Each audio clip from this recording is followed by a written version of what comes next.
The bells of the Great September tolled in a slow, deliberate rhythm that felt less like a summons to piety and more like an executioner's drum. Candle smoke drifted beneath the vaults in faint gray skeins, and the brighter fires of 1,000 torches shimmered against marble pillars. Dawn had broken only moments earlier, yet King's Landing was already awake, summoned from uneasy sleep by the promise of blood. Black carrion crows circled over the hill of Baelor, and from every crooked alley the small folk streamed, their bare feet slapping on stones slick with morning dew and filth. In the vaulted sanctuary at the Sept's heart, Tyrion Lannister knelt at the High Septon's feet, wrists bound in gilded chains so heavy they dragged grooves in the mosaic floor.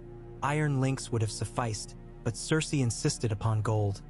"To remind the people," she had said, "that treason may lurk even beneath the lion's mane."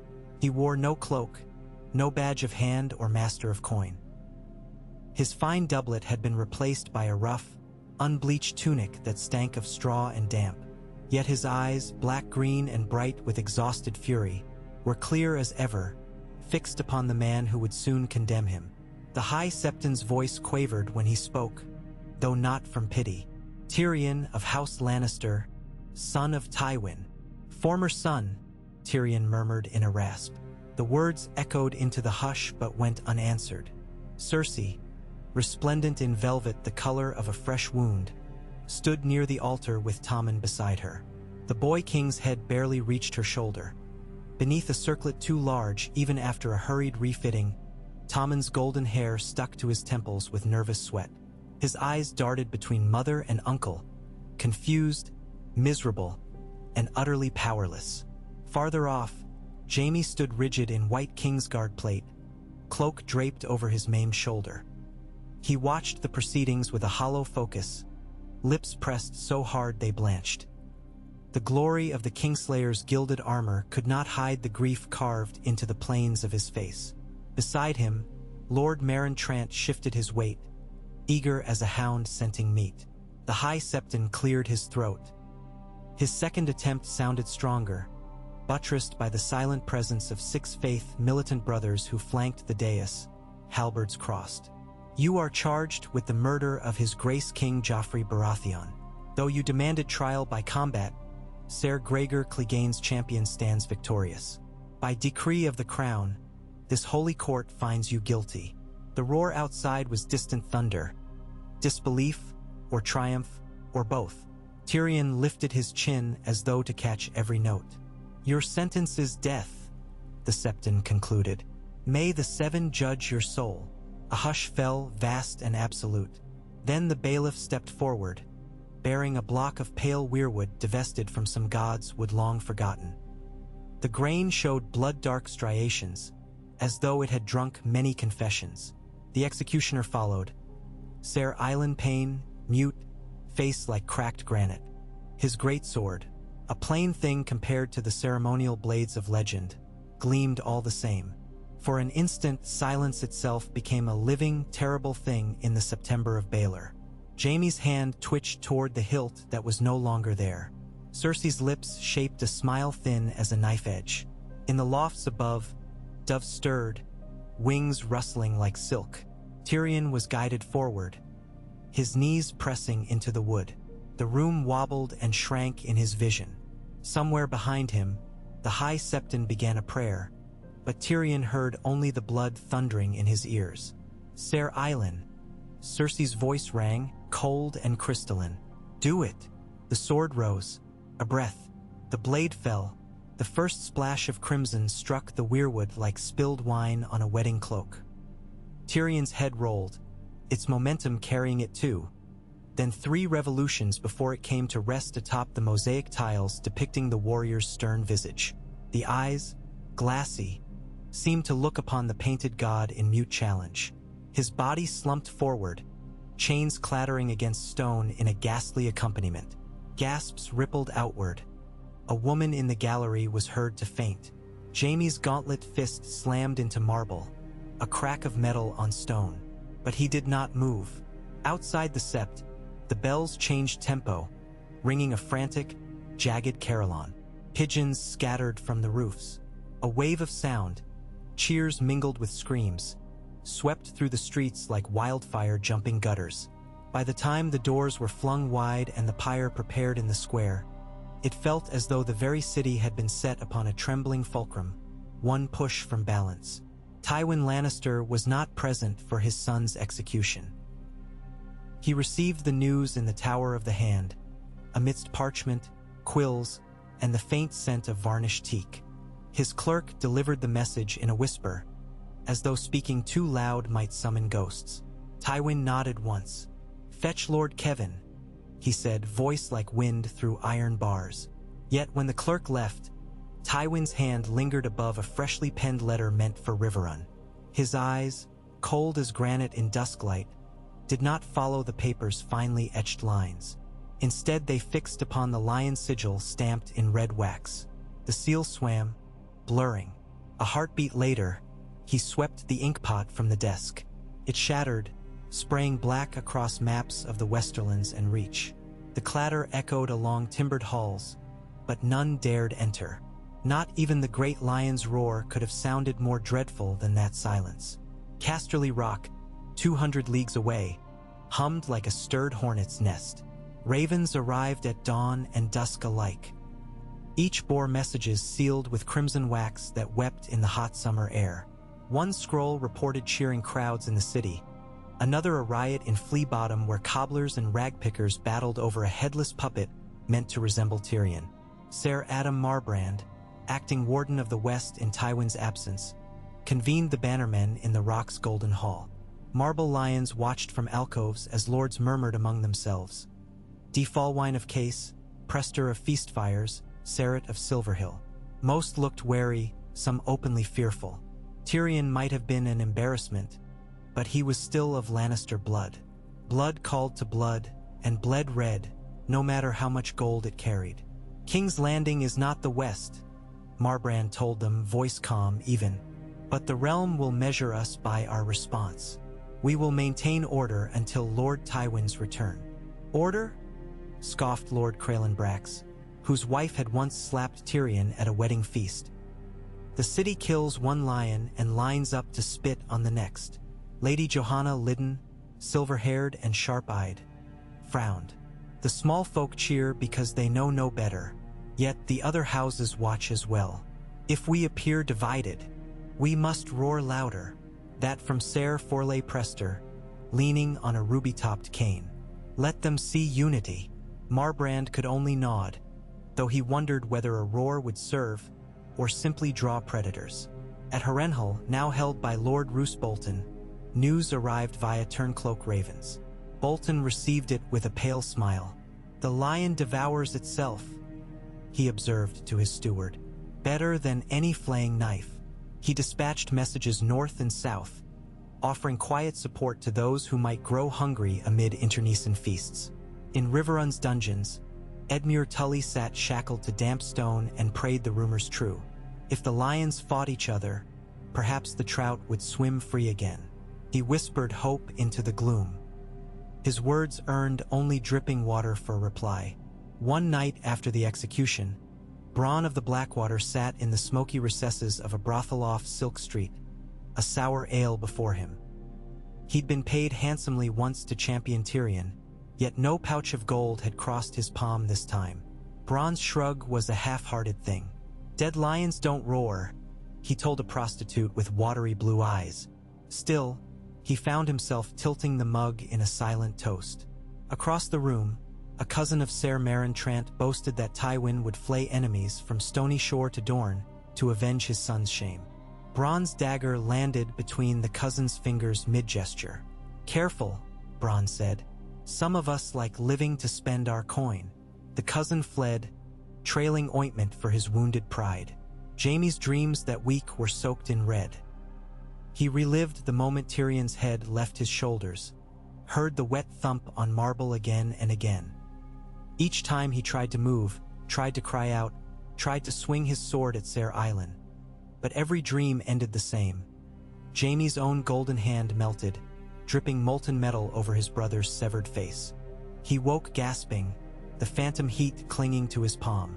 On the fourth night, Jaime donned a cloak of nondescript gray and left the red keep through postern gates unguarded by order of the Hand, his father. He rode alone along the city walls, trusting moonlight to hide him. At a deserted shrine of the mother he knelt, rage and sorrow wrestling inside him. When a septon emerged to sweep, Jaime fled before words could pass. Queen Regent Cersei had no such doubts. She dined with the Tyrells that week, served eel pie and apricot tarts while Marjorie spoke of gardens and Ser Loras of training. Cersei drank little. She preferred clarity to wine clouds. "We must press our advantage," she told Mace Tyrell afterward. "The Dornish grow bold, the North regathers. But our realm now sees justice done. Let them tremble." Mace, cheeks flushed, agreed heartily, though he knew little of tremors within walls far from Highgarden. That night, Cersei visited her son. Tommen lay curled with Ser Pounce, tears drying on his cheeks. "Did Uncle Tyrion truly kill Joffrey?" he whispered. Cersei stroked his hair. "He confessed in his heart, darling. The gods heard." Tommen hagd Ser Pounce taiter. Cersei kissed his brow and whispered lullabies. Yet when she left the bedchamber, her eyes were twin emeralds of iron resolve. 2 mornings later, Lord Kevan Lannister arrived by galley from Dragonstone, summoned post-haste. The brothers met in Tywin's solar. Golden lions snarled from every tapestry, but nothing inside the room roared louder than the silence between them. "Tyrion is dead," Kevan said, voice raw. "So I have heard." Tywin stood beside a window whose panes overlooked Blackwater Bay, its waters sun-flecked and deceptively calm. "Was it your wish?" "It was Cersei's justice," Tywin answered. "Yet the realm demanded blood." Kevan's thick fingers tightened upon the hilt of his dagger. "You fear the realm, brother? Or the muttering of small folk?" Tywin faced him, every inch the lion of Casterly Rock. "I fear chaos. Joffrey is slain, Robb Stark slain, Renly, Stannis, Balon Greyjoy all gone. A fragile peace arises, and then my own son stands accused. If I spare him, the throne appears weak. If I silence him, I keep crowns upon Lannister heads." Kevan's eyes glistened. "At what cost?" "The cost required," Tywin said. Kevan left with shoulders stooped, yet his heart blazed. Outside the solar, he found Jaime pacing. The Kingslayer's voice was low, breaking. "He was innocent," Jaime managed. "We know," Kevan replied, "and so will the realm soon enough." In the Stormlands, 2 score lesser houses hailed a different lion. Jaime Lannister's bastard son, scattered long ago but recently returned. Rumor claimed he cursed King's Landing, vowing retribution. Storm Lords, eager for any banner not bowed to Tywin, whispered loyalty over dark wine. In Old Town, Archmaester Valen of the Quill and the Coin wrote, "The house that guards the gold hoard now feasts upon itself. Beware the splatter." Few beyond the citadel would read his words, but ravens carried them north all the same. 7 days passed. On the 8th, a riot sparked in Cobbler Square when Goldcloaks seized a balladeer whose new song named Joffrey the Rose-Cold King and blamed Cersei for each petal of blood. The singer's tongue was torn out. 20 bystanders died trampled or skewered. That night, torches flickered in 100 windows. By sunrise, 2 guild halls burned and the smell of charred leather mixed with dawn fog. Cersei ordered Lord Commander Jaren Corgyle, newly appointed after Barristan's flight, to triple patrols. But the Goldcloaks grumbled, many having cheered Tyrion's jibes in better days. Their hearts were lukewarm. Tywin called a meeting of the small council. Around the carved weirwood table sat Grand Maester Pycelle, Lord Varys, slippery as ever, and Ser Meryn standing in place of the Kingsguard Lord Commander. Also present was Lord Bronn, yes, Bronn, summoned by Tywin's own note. Goldbye's strange allies. "A storm gathers," Tywin began. "Rebellion will bloom beneath our walls unless pruned." Varys smiled like a cat with secrets. "Many whisper that the imp died innocent." "Let them whisper," Tywin said. "A rumor is a flame. Starve it of air, it dies." Bronn leaned back, boots on table. "Or pour oil and watch which way it spreads." Tywin studied him. You speak as if ready to choose sides. I choose coin. Bronn shrugged. But dead men don't pay. And King's Landing smells ripe for corpses. Pycelle hacked a cough. We might placate the people. Food, beer, pardons. Tywin's hand struck the table. Strength placates. We are lions, not bakers. Yet even as he spoke, doubt gnawed inside him. He had slain one son to save a kingdom, but kingdoms were built on sons. A fortnight after Tyrion's fall, the first banners rose in the west. A crimson lion rampant, clawing a gold lion inverted blood against blood. It belonged to Ser Forley Prester's nephew, whose farmstead burned mysteriously the night Goldcloaks rode by. He swore vengeance, calling Tywin kinslayer in spirit. 300 men gathered beneath his altered sigil by week's end. Cersei laughed when informed. A bastard host, she scoffed. They'll scatter at the first roar. But Jaime did not laugh. Nor did Kevin. The lion was at war with its reflection. Along the Gold Road, dust rose as levies marched east. Some wore full mail, others carried hose-turned spears. Lord Brax pledged 2 cohorts, though half bore only leather jerkins. Yet numbers mattered. Tywin's reply came swift. Ser Adam Marbrand ordered the baggage wagons loaded with black powder kegs of wildfire. To remind them, he said, echoing Cersei's earlier words. At the Trident's banks, white banners stirred, house fry, offering river crossing in exchange for proper gratitude. No one trusted Walder Frey, but war seldom offered gentle hands. Meanwhile, in the Red Keep's hidden passages, Varys walked in soft slippers, sowing seeds. One day he brushed past Podrick Payne, now orphaned of purpose, and murmured, "The realm has need of men who remember true kings." Another night he paused at the door of Shay's former chamber, fingers touching the latch before moving on. Some regrets even a spider dared not disturb. He met with Prince Oberyn Martell under cover of a masked ball, trading wines for whispers. Oberyn laughed at the Lannister schism. "Let them slit each other's throats," he said, though his eyes burned with something deadlier than mirth. Vengeance thrives amid chaos. Autumn's first chill came early, wind sweeping through charred ruins of flea-bottom bakeries. Hunger gnawed at bellies. Fear gnawed at hearts. A saying spread, "The imp's ghost walks," and small folk claimed to hear his rasp at night, mocking Cersei from shadows. Some swore they saw a dwarf in gold chains stalking the alleys, head sewn back upon neck. Superstition fed turmoil like a pig fattened for slaughter. Within the Tower of the Hand, Tywin penned a letter to Dorne, offering Myrcella in marriage to Prince Trystane sooner than planned, hoping for southern peace. Yet Tywin's quill paused, ink pooling, for the letter began, "To His Grace Prince Doran Martell, friend of House Lannister." Friend, the word tasted false, but Tywin sealed it anyway. Some words, like bonds, held only so long as one believed them. That same afternoon, a rider reached the camp of Ser Forley Prester's nephew. By lantern light he read Tywin's message aloud. Amnesty for all who bent the knee within 7 days. Death for those who did not. The rebels' answer came at dawn. The messenger's head in a sack, shipped back along the road with Tyrion's discarded chains entwined around the neck. Jaime saw the grisly package delivered to his father. Tywin's jaw set. "They choose ruin," he said. But Jaime wondered whose ruin the gods preferred. Across Westeros, lords weighed loyalties like merchants weighing coin. The Vale's Lord Nestor Royce sent envoys to both factions, hedging bets. In the Reach, House Rowan offered silent prayers that the lions kill each other, easing Tyrell ascent. In the north, Roose Bolton's bastards sharpened knives, sniffing opportunity. By the full moon of the Maiden's Day, 2 hosts approached one another on a foggy plain south of Maidenpool. Tywin commanded 10,000 foot and 3,000 horse, banners bright with gold and crimson. The rebels mustered scarcely 4,000, yet their zeal made them bold. Between them lay a low ridge crowned by thistle and half-dead elm trees, hallowed ground soon to be soaked.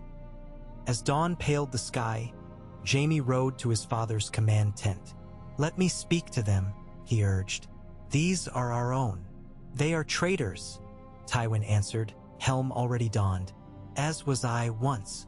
Jaime's eyes flicked to the stump where his right hand had been. Tywin's gaze hardened. "The Kingslayer stands in white now. Do not forget who dressed you thus." "You kill them, you kill Tyrion twice," Jaime said. Tywin turned away. "Prepare your men." The battle began with arrows, blackening the sky like a flock of ravens. They fell upon rebel levies who had neither proper shields nor the will to stand unmoved. Yet they did not break. Led by Ser Lambert Turnberry, they rushed the ridge, screaming Tyrion's name as both battle cry and curse. Steel clashed, horses screamed. Jaime, riding at the forefront, felt each blow reverberate through his left arm, the only one holding his sword. Blood spattered his cloak, obscuring the white. He cut down a youth who could not have been older than Tommen. As the boy gasped, Jaime saw the lion brooch on his torn jerkin, a keepsake from some childhood fare. The Kingslayer shuddered. He fought on. Midday, the center rebel line gave way. Tywin signaled the flanking cavalry, red stallions thundering. They hit like a mailed fist, splitting rebels in two. Screams mingled with smoke as wildfire casks hurled from trebuchets burst among dry thistle. Green fire blossomed obscenely, devouring friend and foe alike. The rebels' cries became high, keening things, sound stripped of man. By sunset, the ridge was held in Tywin's grasp, yet victory tasted of ash. 300 lions lay dead, perhaps twice that number rebels.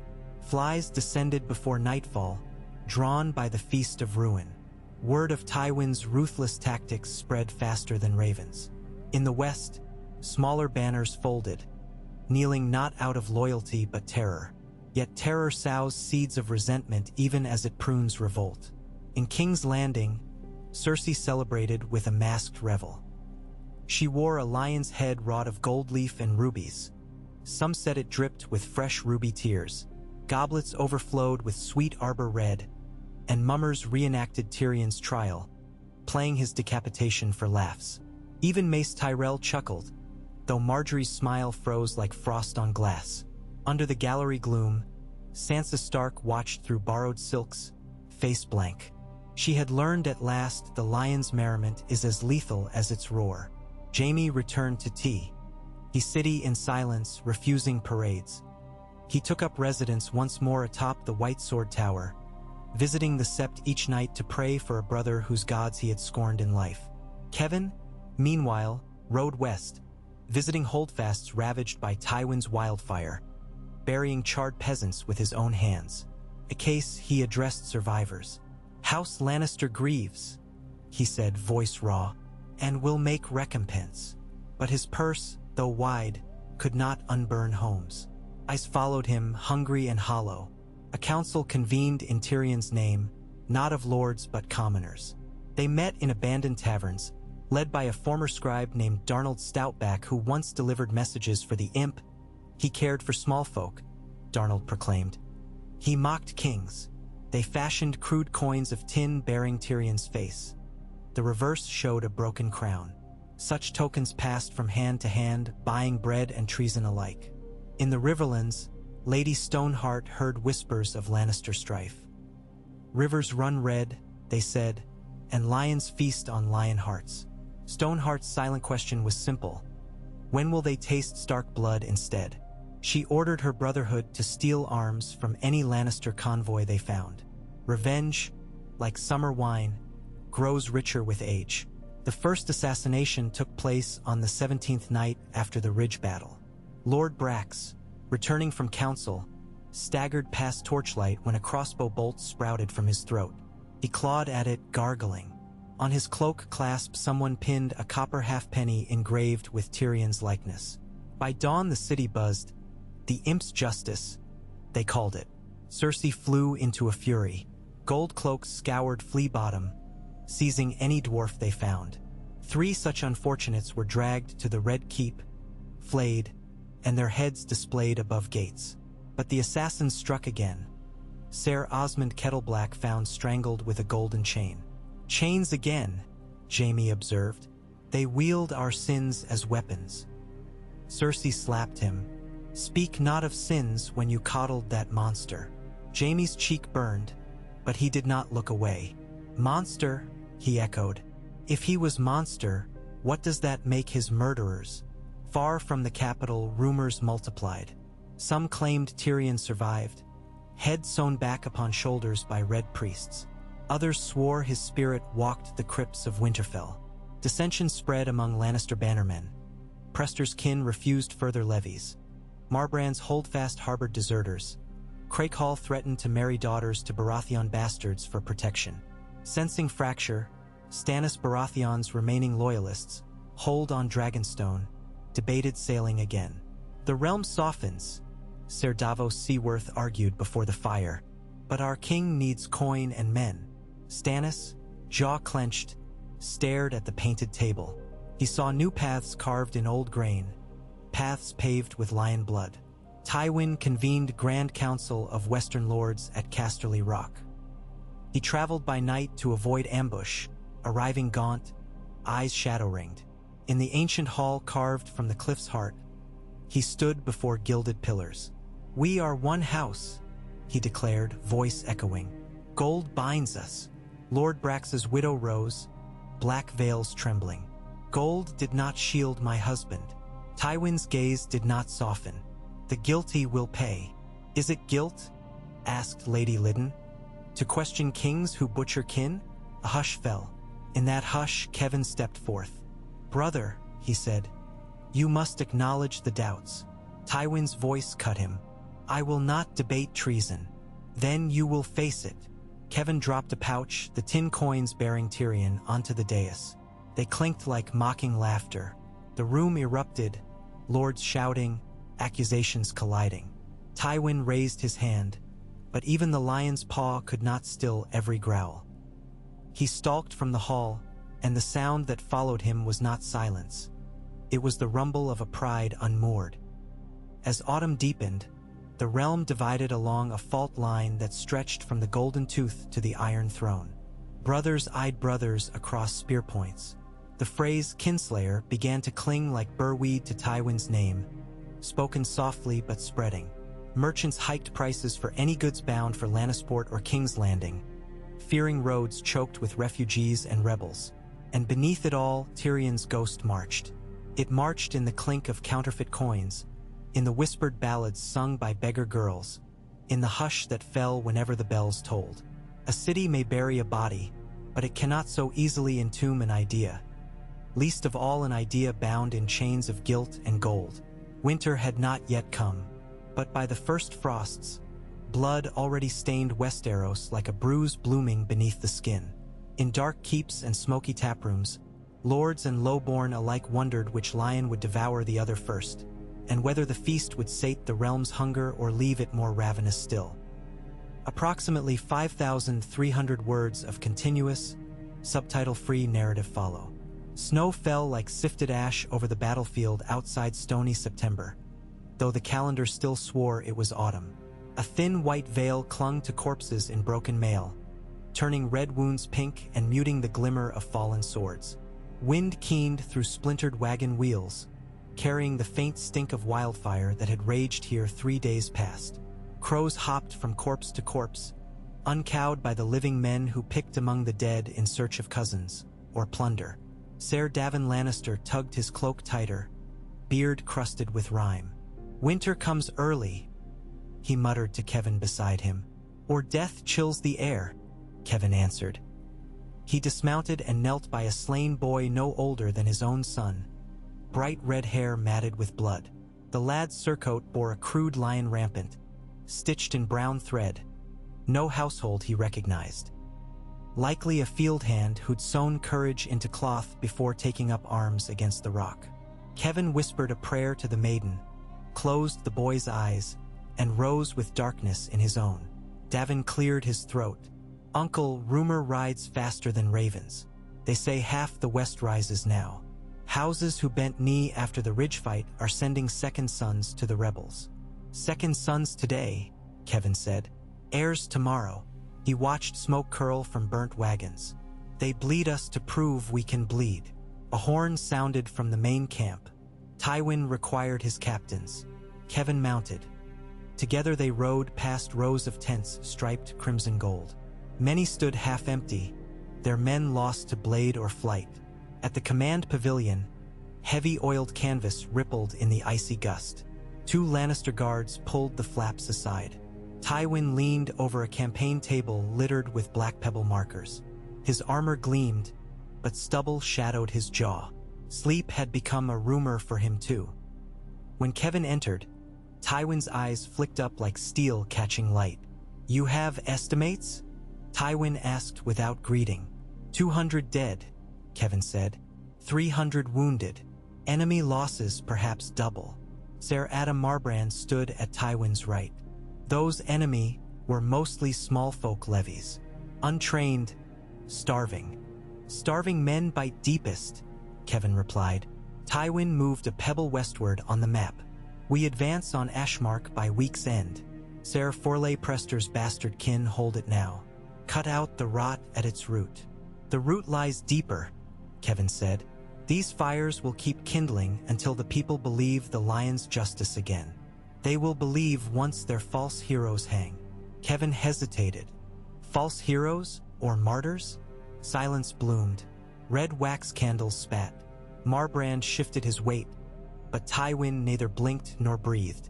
At length he said, "You question my course. I question where it ends." Tywin's gaze sliced. "It ends when rebellion is memory." "Speak plainly, brother." Kevin drew breath. "Proclaim Tyrion's innocence. Swear the trial false." "Never." The word cracked like a whip. "Then the realm will." Kevin's voice rose despite himself.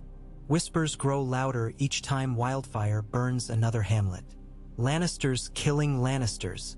Traitors wearing lions," Tywin corrected. "They wear the name because it is ours." Kevin pushed a pebble from the board. It clattered to the ground, bounced once, and rolled beneath Tywin's boot. "How many more sons will you bury?" The pavilion's entrance rustled. Jaime stood there in Kingsguard whites dulled by travel grime. Snow dotted his cloak, melting slow. "Father," he said. Tywin did not look away from Kevin. "Report," he commanded. "I bring 2 letters." Jaime produced sealed scrolls, wax unbroken. "One from Cersei, one from the Citadel." Tywin took them, slit wax with a dagger. He scanned Cersei's words first, sentences jagged with fury. Jaime waited, gauntlet hand flexing. When Tywin reached the Citadel's raven, his glare sharpened. "Maester Valen writes of plague in Lannisport," he said. "Pox brought by refugees fleeing these skirmishes. Merchants' refuse harbor taxes. If the port sours, our coin coffers follow." "Then call a halt," Kevin urged. "Parley with the dissenting lords. Give them seats, not graves." Tywin's dagger thudded into the table. "There can be no seats for those who doubt the throne's justice." Jaime's mouth tightened. "The throne's justice killed our brother." Tywin's fist slammed the map, rattling markers. "Enough. We march." That night, Kevin sought Jaime at the sentry line overlooking a frozen creek. Moonlight silvered the younger man's hair, wind tugging at the cloak pinned by a white lion brooch. "He will march until nothing remains," Kevin said. "Father." Jaime stared at distant stars. "We both know his wars never end. Only pause. Will you let him craft this one in Tyrion's blood?" Jaime's answer was a whisper. "Did I not already?" They stood in silence until hoofbeats clopped behind them. A rider dismounted Bronn, in ringmail dented like a beggar's cup. "Sir," he nodded to each. "Got a raven from King's Landing. Spider's web brings tidings." "Speak," Jaime said. "Gold cloaks mutinied last night. Commander Corgyle's head on a pike over the gate of the gods. Small folk chanting about chains and justice." Bronn tossed a scrap of parchment. On it, dotted in ink, was a crude drawing. Tyrion's face atop a lion body, devouring a crown. The caption read Rex Imp. Kevin felt the cold deeper than snow. "The city cracks." Jaime closed fists. "We fight ghosts." Bronn smirked. "Ghosts don't pay, but desperate lords do." There's talk of a war chest for anyone bold enough to. Enough, Jaime cut him off. This is no jest. Nu, sir. Bronn shrugged. It's profit. Kevin met Jaime's eyes. We must return to the capital. Convince Cersei to temper the pyre. She will not listen. Then we make her. Bronn chuckled. Jaime silenced him with a look. Dawn broke red as a skinned knee. Tywin's host formed columns. Banners limp in frigid gusts. Drums sounded. Iron-shod wheels creaked across frozen loam. Yet before the van moved, trumpets blared alarm. From the eastern tree line spilled riders bearing white pennons emblazoned with a twin-tailed lion, a sigil unseen for 2 centuries, belonging to Lady Sarissa Lannister's lost cadet branch of Lannisport. At their head rode Ser Alliser Langward, his voice ringing. "Lord Tywin," he cried, "stand and hear us." Tywin rode forth flanked by Marbrand and Ser Adam, crimson cloaks whipping. "Name your purpose." Langward raised a scroll, a declaration of neutrality signed by 23 Western houses. "We will shed no more lion blood for crowns forged in lies." Murmurs rippled through Tywin's ranks. Some recognized their own kin among the signatories. "Neutrality is treason," Tywin pronounced. "It is survival," Langward countered. "The small folk starve, my lord. They curse the rock. End this." Tywin lifted his gauntlet. Archers notched arrows. Langward's escort froze, but their leader rode closer, helm removed, hair streaked with frost. "My lord," he said softer, "I once squired for your son Jaime. I implore you." The signal loosed. Shafts hissed, thudding into flesh. Langward toppled, arrows sprouting from breast and thigh. His standard-bearer screamed. Tywin wheeled his destrier. "Advance." Columns lurched forward. Over his shoulder, he called to Kevin, "Burn the scroll." Kevin watched a squire snatch the parchment and toss it into a brazier. Inked names curled, blackened, vanished. That evening, with campfires flickering across white fields, Kevin sought Jaime again. "He gives us no path," Kevin said, "unless we carve one ourselves." Jaime's eyes were tired gold coins. "You speak of treason, of duty." Kevin unclasped his cloak, revealing a small leather satchel. From it, he drew a diadem of beaten silver set with a single garnet. "Tommen's rightful crown. The boy is gentle, but the realm needs gentler still." "Myrcella," Jaime whispered. Kevin nodded. "In Dorne she is safe and loved. Crown her queen, wed her to Trystane sooner.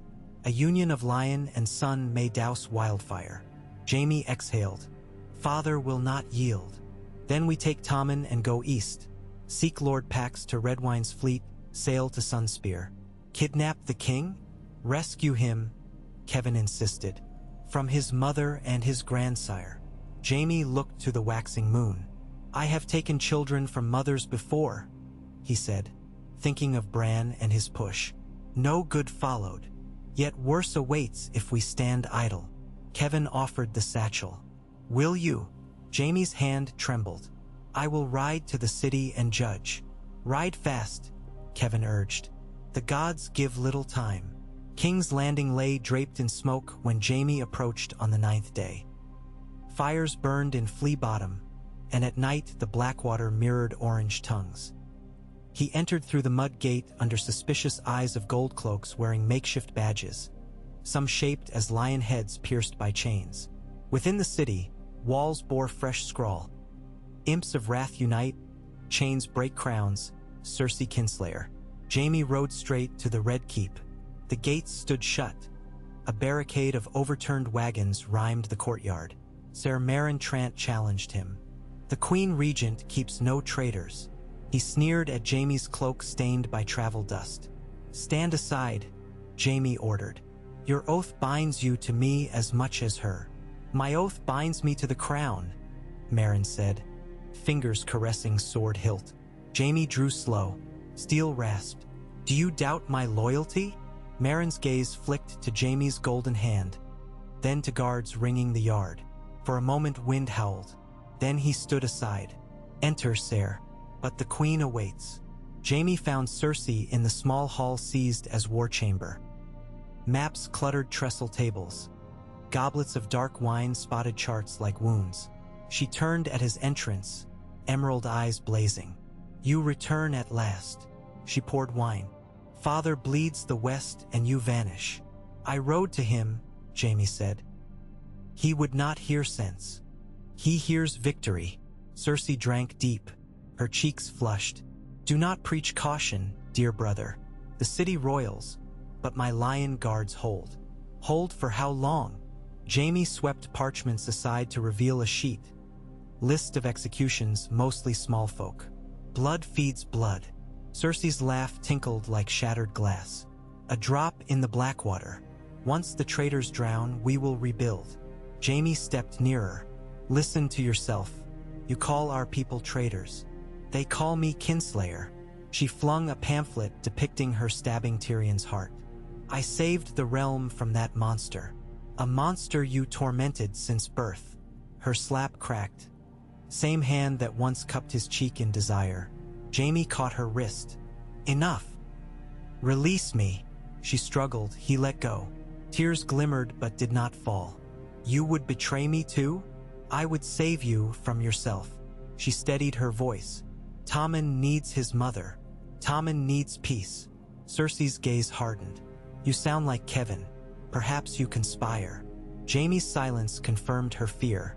She backed a step. "Guards!" Meryn and 2 gold cloaks burst in. Jaime sheathed. "Stand down." Cersei's finger pointed, trembling. "Take Ser Jaime into custody, pending inquiry for treason." The guards hesitated. Jaime's hand hovered over sword. Meryn barked, "Obey the queen!" Yet 1 gold cloak shook his head. "I swore to the king's guard too." Cersei strode, seized his helm, and dashed it to floor. Swore? Or plotted? She drew a dagger, drove it into the man's neck. Blood sprayed across parchment. The second guard stumbled back, fled. Jaime stared.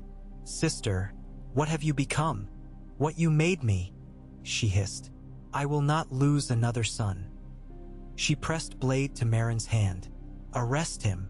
Jaime unsheathed. "Try." Stilrang. Jaime parried Meryn's slash, riposted. His left-handed strokes lacked old precision, but rage steadied him. Duel circled overturned chairs. Blood smeared marble. Meryn lunged. Jaime sidestepped, slashed thigh. Meryn staggered. Jaime hammered pommel into helm, ringing bell-like. With mirror-smooth thrust, Jaime drove sword into gap beneath gorget. Meryn gurgled, fell. Cersei screamed, drew a hidden crossbow. She loosed. The bolt nicked Jaime's shoulder, spinning him. Pain flared. He advanced. She loaded again, but trembling fingers fumbled. Jaime seized the bow, wrenched it away. "Kill me then," she spat. "Join Tyrion in hell." Jaime threw bow aside. "I will not." He turned, chest heaving, and walked out, leaving her sobbing amidst maps and blood. Outside, the Red Keep seethed. Word of Meryn's death raced faster than rats. Some gold cloaks pledged to Jaime, others to Cersei. Blades flashed in corridors. Bells clanged alarm. Jaime headed for Tommen's chambers, determined.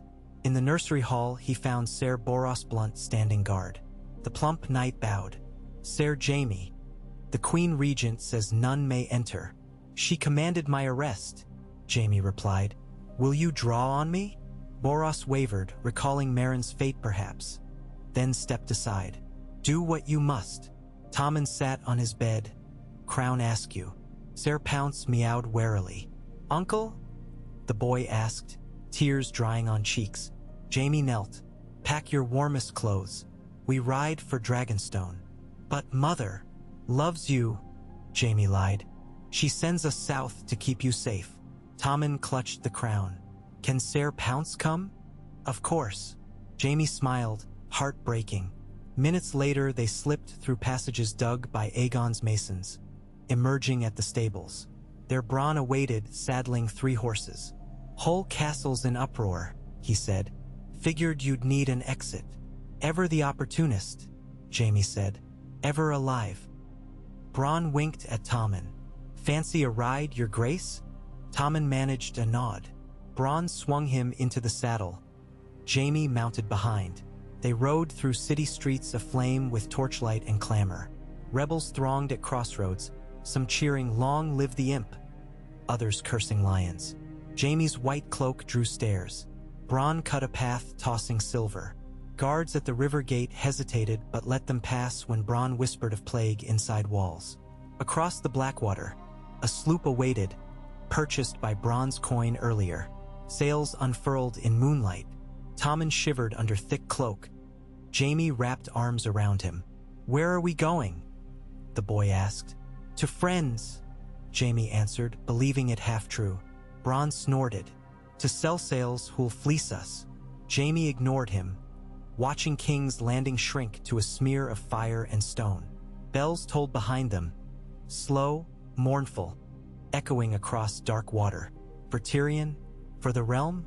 Jaime could not know. At Stony September, Tywin took news of Tommen's flight like poison. Ravens spoke of Kingsguard duel, Meryn dead, Boros FL.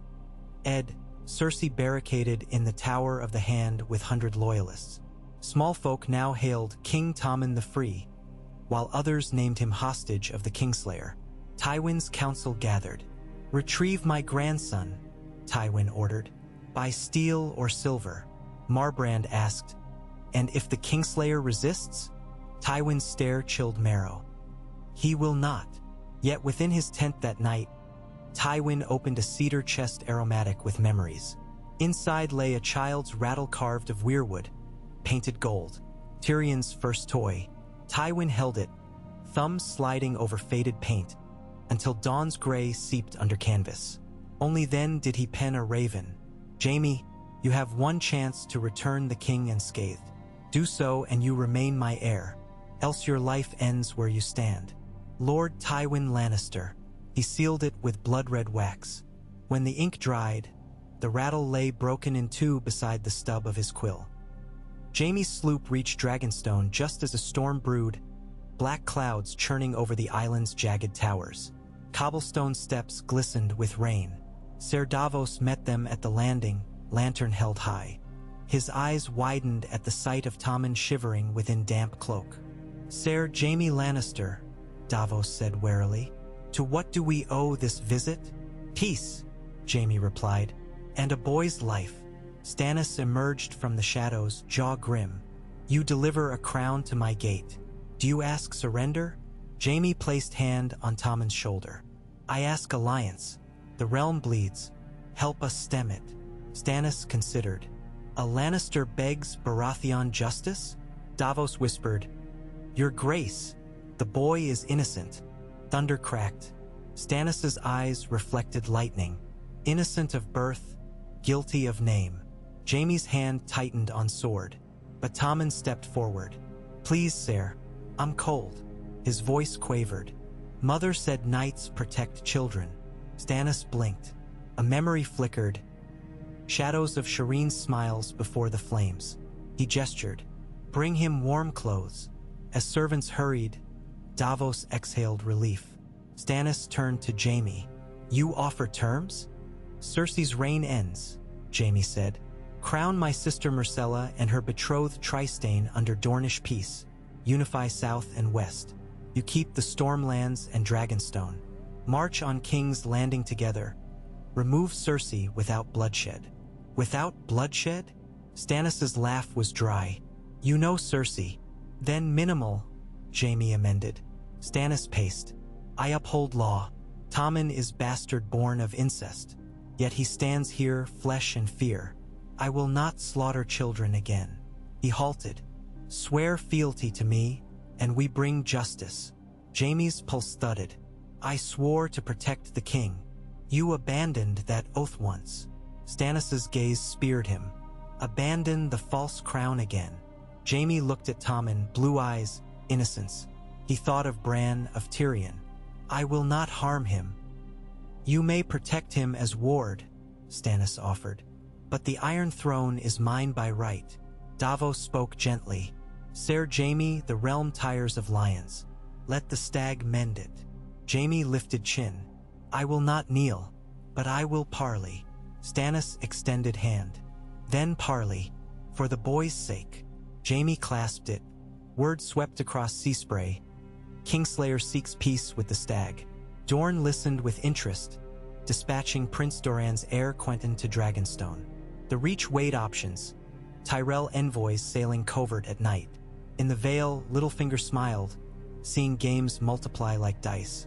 In the west, Tywin mustered fresh levies but found gates shut. Lords demanded his resignation, naming Kevan regent until council convened. Tywin refused.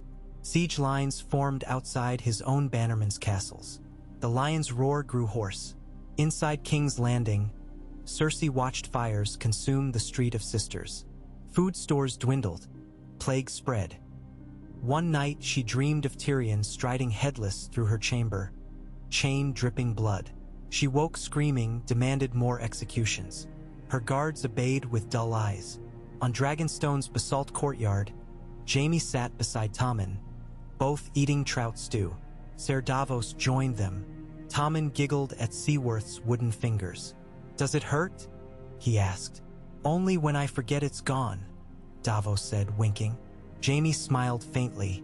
The boy's laughter warmed like hearthfire. But a raven arrived bearing Tywin's letter. Jaime read, face blank. When Tommen asked what troubled him, Jaime lied about a joke. That night, alone on a battlement, Jaime held the letter over brazier flame. Wax melted, parchment curled. Tywin's threat blackened, crumbled to ash that world into dark. "Goodbye, father," Jaime whispered into wind. Across the narrow sea, the Golden Company received envoys from Tywin.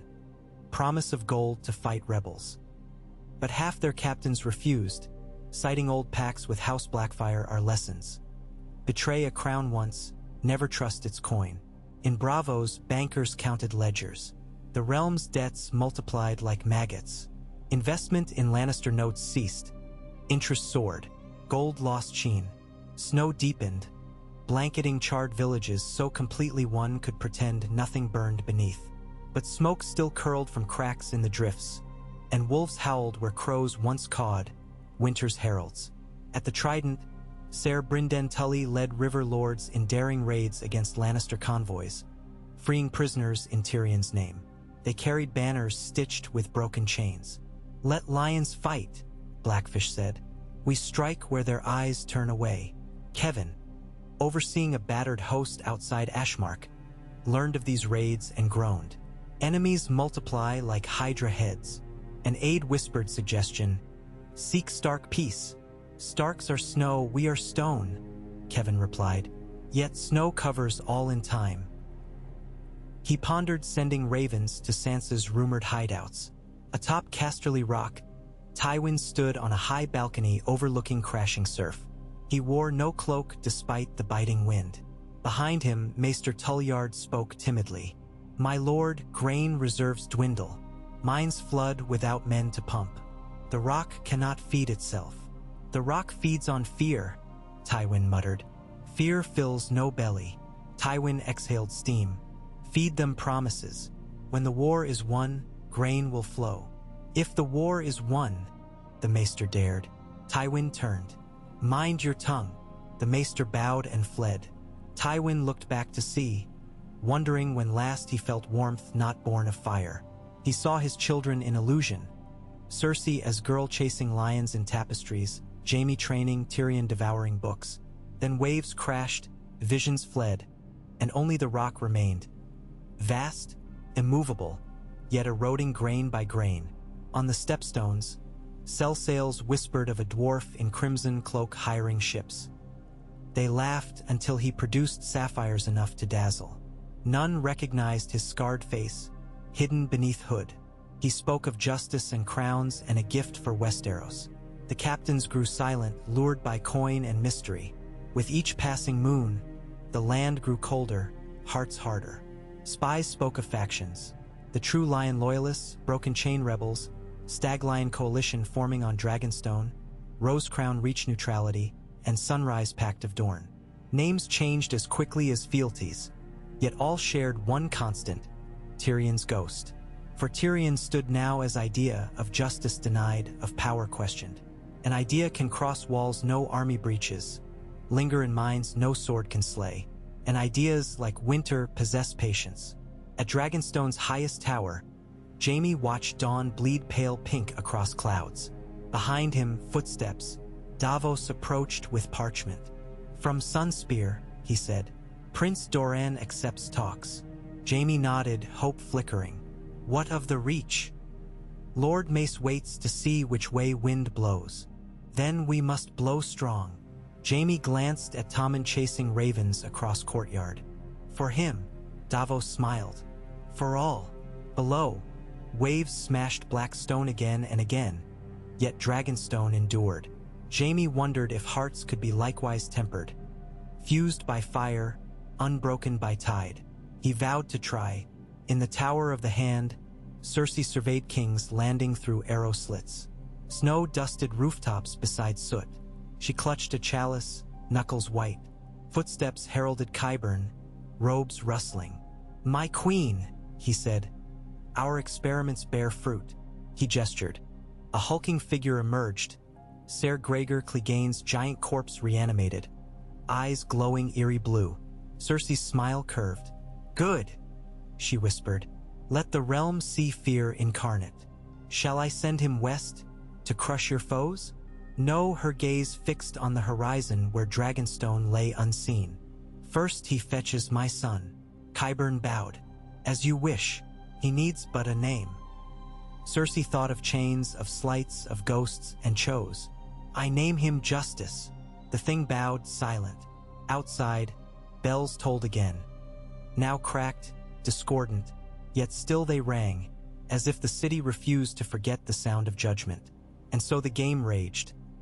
Lion against lion, stag with lion, roses watching, suns rising, chains breaking, ghosts whispering. Winter crept south on quiet feet. No raven could foretell which banner, if any, would fly above Westeros when the snows melted. But all who walked those war-scarred roads understood one truth. Tyrion Lannister was dead, yet his death had given the realm a new life of its own.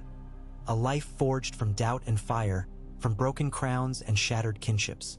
And in that life, every man, woman, and child carried a piece of the imp's last grin, glimmering like a secret coin in the folds of the heart, waiting to be spent. The storm that thrashed Dragonstone's black sea walls that night sounded like 100 war horns, each blast heavier than the last. Waves hammered the basalt foundations, sending spray over parapets where sentries clutched spears slick with salt. Inside the stone drum's circular keep, hallways flickered with torchlight that swayed like battle standards in measured retreat. Jaime Lannister paced those halls with restless strides, cloak damp, shoulder still aching from Cersei's bolt. Every boom of thunder felt like Tywin's fist upon the gates, demanding his heir remember the weight of blood. He found Tommen in the war room beside the painted table. The boy stood on tiptoe, tracing the carved rivers of Westeros with a wooden knight Ser Davos had whittled him. Candles made the black lacquered seas shimmer. Jaime paused at the archway, watching. Here a child played, there an empire fractured. The contrast stabbed deeper than the crossbow bolt ever had. "Uncle Jaime," Tommen said without looking up. "Which banner is ours now?" Jaime stepped forward, boots tapping oak planks. "That depends on whom you ask. Mother's banner is the lion." Tommen set the wooden knight beside Casterly Rock. "But some folks say the lion's lost its roar." "The lion roars," Jaime answered softly, "yet sometimes the echo hurts more ears than the sound." Tommen glanced back, brow furrowed. "Must a king choose sides?" "A true king chooses his people," Jaime said, "and his own heart." Outside, the thunder cracked like splitting timbers. A servant arrived, pale-faced. "Ser, Lord Stannis summons you, urgent." Jaime ruffled Tommen's fair hair. "Stay here. Ser Davos will keep you safe." He left the war room, heart beating to the rhythm of distant drums. Stannis waited in the Sea Dragon Tower's upper chamber, window shutters banging. Quentyn Martell, travel-stained and sea-tossed, hunched near the hearth with a map unfurled across his knees. Davos stood apart, arms folded. All eyes turned when Jaime entered. Stannis spoke first. A raven from Sunspear. Prince Doran agrees to host parley beneath the broken tower at Ghost Hill. He offers safe conduct for delegations from each claimant. Myrcella resides in Sunspear, Jaime said. She'll be pleased. Quentin's mouth quirked. She is and she is not. War at home weighs heavier than sunlit courtyards. Jaime nodded. When do we sail? 10 days. Stannis tapped the map. Enough to gather fleets, assemble envoys, and ensure we are not pursued. Davos added, the Red Wine fleet patrols the straits. We may slip past in fog, but Father Tywin has coin enough to purchase any admiral. Jaime leaned against a column shaped as a snarling dragon. He cannot buy the sea itself, though in truth, he thought, Tywin might try minting it into gold if given time. Quentin's finger rested upon Ghost Hill. My father demands assurances. Tommen's presence will lend weight. But Dornish hospitality may chafe Tyrells or Freys. Let them chafe. Stannis' jaw flexed. If Tywin attends, his arrogance may bury him. If he refuses, he cedes ground. Thunder boomed. The tower trembled. Jaime felt its vibration through stone and bone alike. He remembered the clatter of the Red Keep as wildfire barrels burst along the Street of Steel during Robert's Rebellion. How buildings shook like frightened animals. Westeros shook the same now, a kingdom frightened of itself. I will escort Tommen, Jaime said. With my own blade. Stannis narrowed eyes. You would deliver him to a council that may strip his crown. I deliver him to peace. Jaime's voice did not waver. He deserves more than lions devouring lions. Davos spoke gently. Your resolve is noted, but on Dragonstone vows weigh heavier than swords. Should Ghost Hill fail, Tommen remains a hostage of whichever side wields him. Jaime met his gaze. Better hostage than corpse. Silence settled, thick as mooring rope. At length Stannis inclined his head. Prepare then. We sail on the morning tide of Maiden's Day. The morrow dawned murky. Spray hung as gray mist, cloaking harbor and beach alike. Sailors hauled casks aboard galleys painted with black stags and golden suns. New heraldry marking the fledgling alliance. Quentin oversaw loading of sandsteeds. Swift Dornish coursers bred for desert, now stamping upon damp planks in protest. Jaime supervised Tommen's baggage, insisting on plain clothes and a cloak of dusky blue. No lion embroidery lest arrows seek royal blood. Beneath the quay arches, Davos knelt with Tommen, teaching him anchor knots. The boy's small fingers fumbled but persevered. Jaime watched, grateful for lessons beyond swordplay. Far above, a silhouette stood upon the ramparts. Melisandre of Ashai, red silk whipping in salt wind, raised pale hands toward the dawning gloom. Her lips moved in silent incantation. Jaime shivered. When he turned back, Tommen presented a perfect knot, grinning. For Ser Pounce's collar, he explained. Jaime saw innocence woven into hemp, prayed it would not unravel. In King's Landing, innocence bled anew. Qyburn escorted his towering creation along the Street of Sisters at dusk. The reanimated Hulk wore a helm lacking visor, its eyes twin coals glowing blue with unnatural luminescence. Some called the monster Ser Justice. Others whispered the Silent Lion. Wherever it passed, folk bowed heads, not in reverence but in terror. Chains clinked from its massive gauntlets, each link emblazoned with lion sigils hammered flat. Qyburn proclaimed it proof the Queen's justice could not die. At the September of Baelor's scarred steps, Cersei addressed the crowd, voice ringing against cracked marble. Your king has been stolen by traitors, she declared, but the crown endures. Kneel, and justice protects you. Few knelt. Many stared at the chains, remembering the imp's execution. Their silence was heavier than a shout. When a baker dared cry, "Long live King Tommen," Ser Justice's mailed fist crushed his skull like rotten fruit. The crowd screamed as blood pooled. Cersei smiled thinly. Fear, she believed, would knit sundered loyalty. Yet that night, 22 gold cloaks deserted their posts.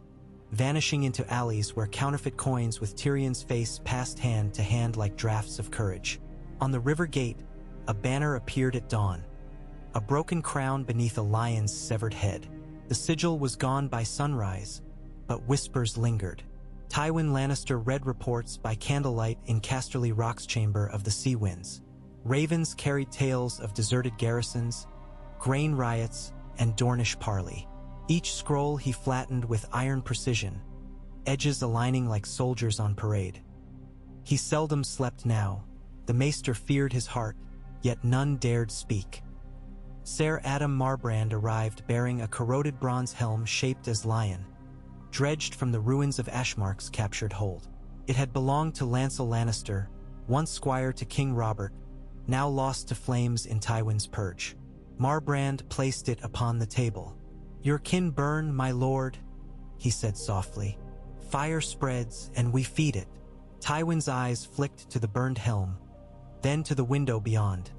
Black night, orange smudge of far-off flames on horizon.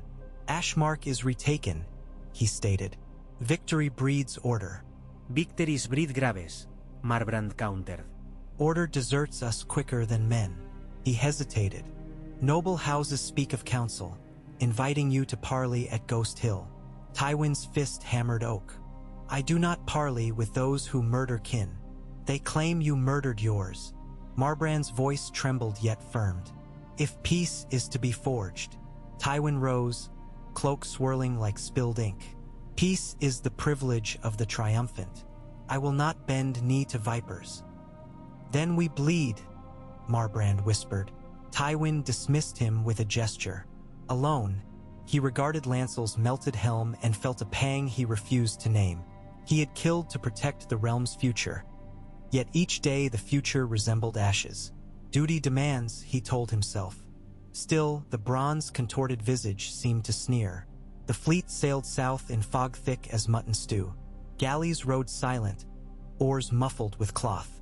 Seawater slapped hulls like muffled applause for unseen tragedy. In the flagship Lady Lyanna, gift from Stannis yet rechristened to placate Jaime. Tommen bunked in captain's cabin, Ser Pounce curled in crook of knee. Jaime kept watch on deck, gaze drifting over mist. Davos climbed the companionway. "Bad luck to rename a ship," he muttered, joining Jaime. "We need all luck," Jaime replied. Dawn teased the horizon. Gulls cried far off. How long to Ghost Hill? 2 days with favoring wind. Seas seem calm, but storms breed quick in autumn. Jaime gripped railing. "Storms I can fight. It's the calm that hides knives." He thought of Tywin's letter turned ash. Would his father sail too, or send assassins? Jaime's golden hand clenched. Davos studied him. "You fear more for Tommen than for yourself." "I fear I fail him," Jaime said. "I failed Tyrion. I failed Cersei. I failed." He swallowed memories of Bran, of vows broken. This must end differently. Davos placed calloused hand on his shoulder. "Then make it so. Steel alone cannot forge peace. But a man's honor might." Waves rolled. Jaime listened, drawing slow breath. He wondered if honor weighed less than gold, yet bound stronger. Atop the Lady Lyanna's mast, a sailor hailed sight of sails to stern. 3 war galleys, oars churning through fog, bore crimson banners with roaring lions. Tywin's pursuit? Jaime's pulse raced. Davos ordered sails trimmed, angles shifting to catch wind. The fugitive fleet surged ahead. By dusk, the lion ships still followed, closing. Quentyn commandeered catapults loaded with clay pots of thick oil. "If they board, we burn them," he said. Jaime balked. Perhaps Tywin watched from one of those decks. Yet surrender meant losing Tommen to Cersei's claws. Night fell black as pitch. Davos suggested cunning. Lanterns masked on every second ship, confusing enemies' course. Galleys split, weaving labyrinth across moonless sea. Jaime's flagship kept lights low, veering starboard. In darkness, water lost distinction from sky. Only breath of wind guided. Ere midnight, crash sounded. 2 lion galleys collided amid confusion, masts splintering. Jaime's crew heard screams, but kept silent, rowing deep into gloom. Dawn revealed nothing behind but drifting wreckage and gulls circling. Jaime prayed none of his kin perished needlessly, then chastised such folly. War spared no kin. In secret, the commander of those galleys, Ser Tygit Payne, distant cousin to Lynch Silent Island, filed a report claiming storm scattering. Tywin received it and smelled lies but lacked proof. Fury smoldered. He decreed new orders. If the boy reaches Dorne, cut off the sun from the west, embargo grain, torch vineyards, starve them. Advisors murmured Dorne produced little grain anyway. Tywin ordered the burning of ports to deny their trade. At that, even Marbrand paled. Ghost Hill loomed dusty gold against lapis sky. Its shattered tower cracked like a finger pointing blame at heavens. The Parley Pavilion of ivory canvas stood amid date palms overlooking Cerulean Gulf. Dornish guards in copper-scaled armor fanned out, scimitars curved as desert moons. Their commander, Ser Demon Sand, the bastard of God's grace, bowed to Quentyn but eyed the newcomers warily. Jaime escorted Tommen onto sun-baked sand. Heat shimmered. Gulls screeched. Prince Doran Martell awaited within the pavilion, seated upon carved sandstone chair. His gout-swollen legs rested on tasseled cushion, yet his gaze was sharp as spear point. Beside him stood Myrcella, hair braided with copper beads. She rushed to Tommen, embracing. Jaime's heart twisted at siblings reunited with tears rather than coronets. Doran raised hand. "Welcome, King Tommen, and Ser Jaime Lannister, Oathkeeper." He emphasized the title as challenge. "Oath-seeker," Jaime replied. Doran's brow lifted. "May you find what you seek."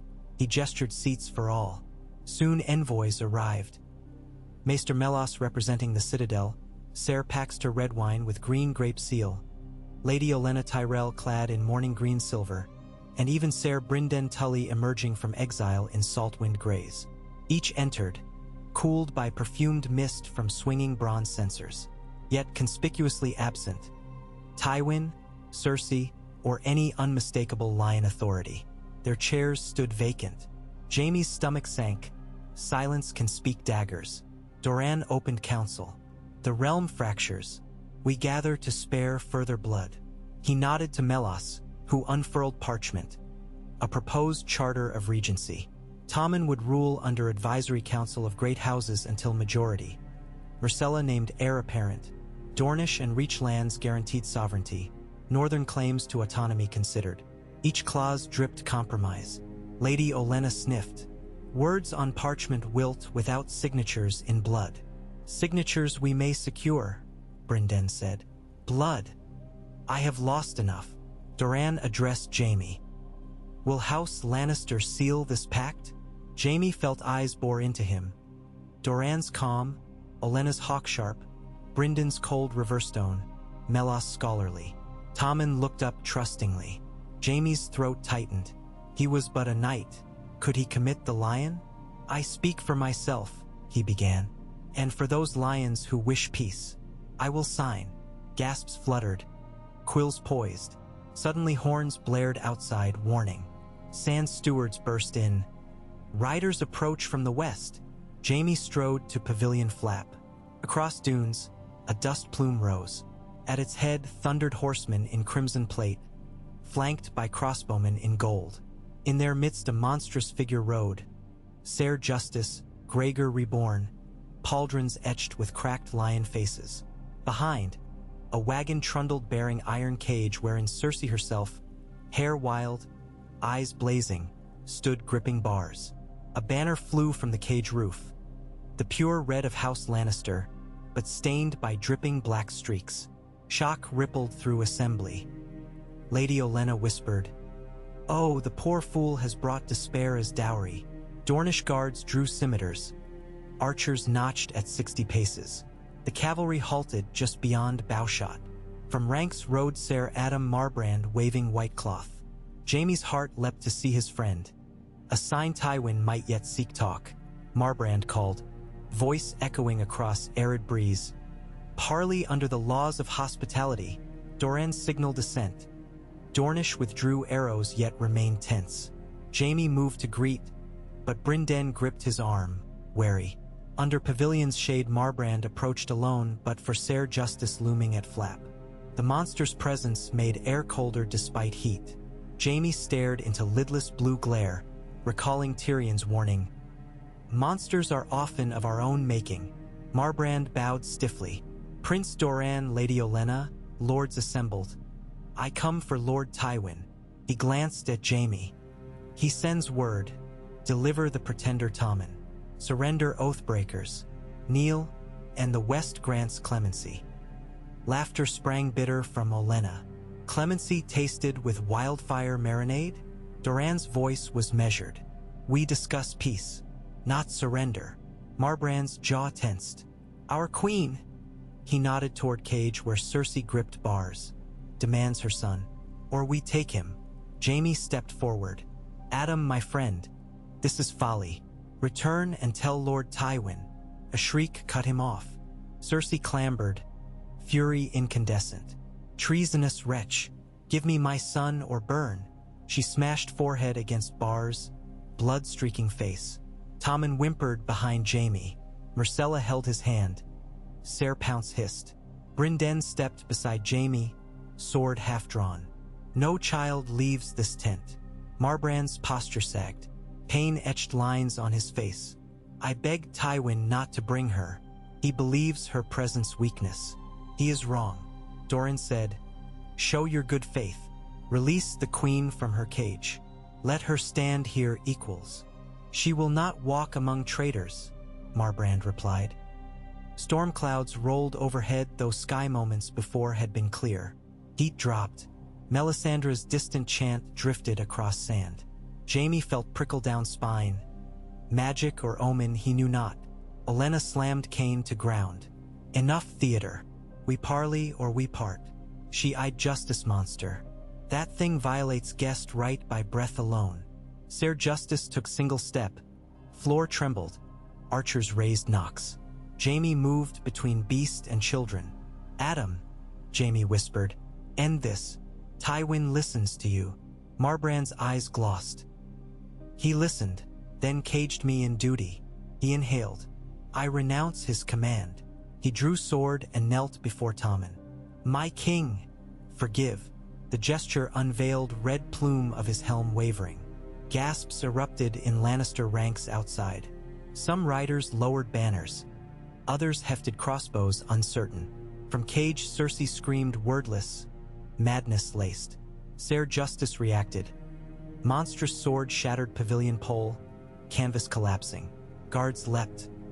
Brynden dragged Tommen back. Quentyn blocked Myrcella. Jaime met gigantic blade with Kingsguard steel. Impact jarred his left arm numb. He ducked as second swing cleaved table in two. Map shards scattered like torn fates. Dornish spears jabbed. Steel skittered off undead armor. Melisandre emerged amid falling cloth, hands ablaze with red flame, chanting to Lawler. Fire licked Ser Justice's helm. Blue eyes flickered but did not falter. It backhanded the witch. She flew into sand, robes smoldering. Chaos roared. Marbrand fought former comrades, shouting, hold, stand down. But arrows flew, one striking his thigh. He limped yet slashed. Jaime circled monster, seeking weakness. He recalled stories. Gregor killed by poison, now animated. Perhaps venom still lingered? He glimpsed crack where helm joined corroded flesh. With cry he plunged sword, twisting. Black ichor spurted. The giant staggered, roaring with sound like grinding stone. Jaime pressed, hacking at gap.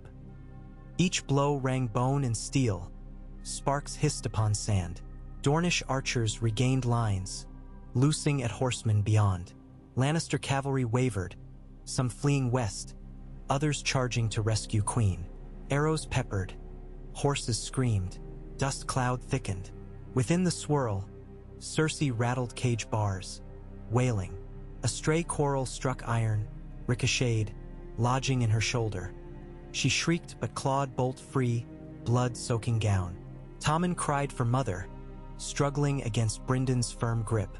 Quentyn led children toward rocky outcrop where ships' marines held ground. Davos waved from there, but Lannister crossbowmen closed path. Ser Justice, wounded yet relentless, swung at Jaime. Sword glanced golden hand, denting metal clink. Pain shot up arm. Jaime feinted left, ducked under arm, drove dagger up through armpit gap in armor. The monster convulsed. Jaime yanked free, black slurry spurting. Melisandre rose, eyes glowing red. She thrust flaming hand to Giant's chest, chanting. Fire licked armor, seeped under plates. Ser Justice erupted in internal blaze, flames shooting through helm slits. It staggered backward, fell to knees, roaring until blue eyes burst like glass. Finally, the corpse collapsed, smoking ruin. At that, Lannister ranks broke. Without their terror champion, morale cracked. Dornish cavalry charged, driving them across dunes. Some surrendered, others vanished into desert. Jaime, panting, surveyed field. Pavilion shredded, council scattered. Brynden approached with Tommen and Myrcella, unharmed save for dust. Davos joined, saluting. Melisandre knelt beside smoldering Giant, whispering thanks to her god. Cersei still screamed in cage, though voice now hoarse. Jaime walked to her. She lunged, clawing through bars. Blood streaks and sand matted her hair. Madness clouded emerald eyes once alluring. "You," she rasped. "Monster," she spat. Jaime felt tears prickle. "I never wished this, Cersei. You kill our father now," she hissed. "You doom us all." He touched cage bar. "I will free you when rage no longer rules you." Her laughter broke, dissolving to sob. "There is nothing left but rage." Jaime closed eyes. "Then may the gods temper it." He turned away. In aftermath, council reconvened beneath repaired awning. Marbrand, leg bandaged, pledged loyalty to Regency Pact. Doran drafted missives to Tywin. "Your cause bleeds. Parley and spare your house extinction." Messages dispatched by swift hawks across sea and land. The council decreed Cersei held in comfortable house arrest at Sunspear until negotiation. In gesture of mercy, Jaime insisted personal maesters tend her wound. Olenna rolled eyes yet aloud. Melisandre prophesied, "The lion's roar will fade, but a new dawn rises." Few trusted her fire visions, but all heard. Davos advised swift consolidation. Hold ports, feed small folk, prove peace profit. Brynden agreed, planning to escort grain barges upriver. Jaime knelt to Tommen, handing him quill. "Sign charter, my king." Tommen trembled but etched name. Tommen of House Baratheon, first of his name. Ink dried under southern sun. Myrcella signed witness, her script flowed sure. The Pact of Ghost Hill was born. Ravens carried parchments to every corner. At Harrenhal, Roose Bolton weighed parchment, then burned it, calculating. In the Reach, Mace Tyrell preened, proclaiming himself architect. Northern lords, led by Lady Sansa Stark, emerging from hiding in White Harbor, sent cautious courtesies. In Casterly Rock, Tywin read the pact in Grand Hall. Maester Tulliard waited shaking. Silence stretched. Finally Tywin spoke. Ghosts cannot write charters. Yet his hands trembled reading Jaime's bold signature. Gold armor no longer shone. Sea air tarnished it with grief. Tywin limped to window facing sea. He imagined Joanna's voice chiding. A lion's pride should shelter cubs, not devour. He swallowed shards of regret. He ordered quill, parchment. He began letter. To the Lords Regent gathered at Ghost Hill. Words refused to flow. Iron will cracked. At last Tywin crumpled parchment, turned to shadows, and wept where no man saw. Sunset painted Ghost Hill cliffs crimson. Jaime stood atop ruined tower with Brynden, watching gulls ride thermals. War not yet ended, Blackfish warned. But today we place steel on the scales of peace. Peace forged in blood, Jaime said. May it hold. Brynden smirked. Men rebuild castles from ruin. Why not peace? Below, Tommen laughed with Myrcella chasing Ser Pounce near surf. Their giggles mingled with waves, fragile yet bright. Jaime felt hope stir, small, wary but alive. He raised face to wind, breathing salt and promise. Somewhere far away, Tyrion's ghost might have smiled, coins clinking triumphant. If so, Jaime silently echoed, "Brother, rest. The realm remembers." Dawn after the clash at Ghost Hill felt too quiet, like a pause between heartbeats when one is unsure the next will come. Sea breezes carried the smell of scorched pitch and drying blood up the slope to the ruined tower where Jaime watched crimson sailcloth flutter on improvised masts. Banners of truce, though everyone understood truce was merely a word until swords agreed to sheathe themselves. A thin fog skimmed the water. From a distance it looked as if the gulf tried to swallow the ships that littered its surface, masts jutting like the ribs of half-picked carcasses. Jaime had slept scarcely an hour, sprawled on a blanket beneath weather-pocked merlons with only the waves for lullaby. When he finally forced open gritty eyes, he discovered that sometime in the night Tommen had crept up to share the blanket, curled against Jaime's side, fingers locked in Ser Pounce's fur. The kitten snored like a soft bellows. Hope, Jaime thought, sometimes purred. Footsteps scraped. Ser Brynden Tully approached, gray cloak tugged by stray gusts. "We count our own," he said. 16 dead inside the lines, perhaps 70 Lannisters on the run. The bastard of God's grace hunts stragglers north. Any sign of Adam? Crossbow bolt through the thigh, but otherwise alive. Dornish maesters tend him. Jaime exhaled into chill.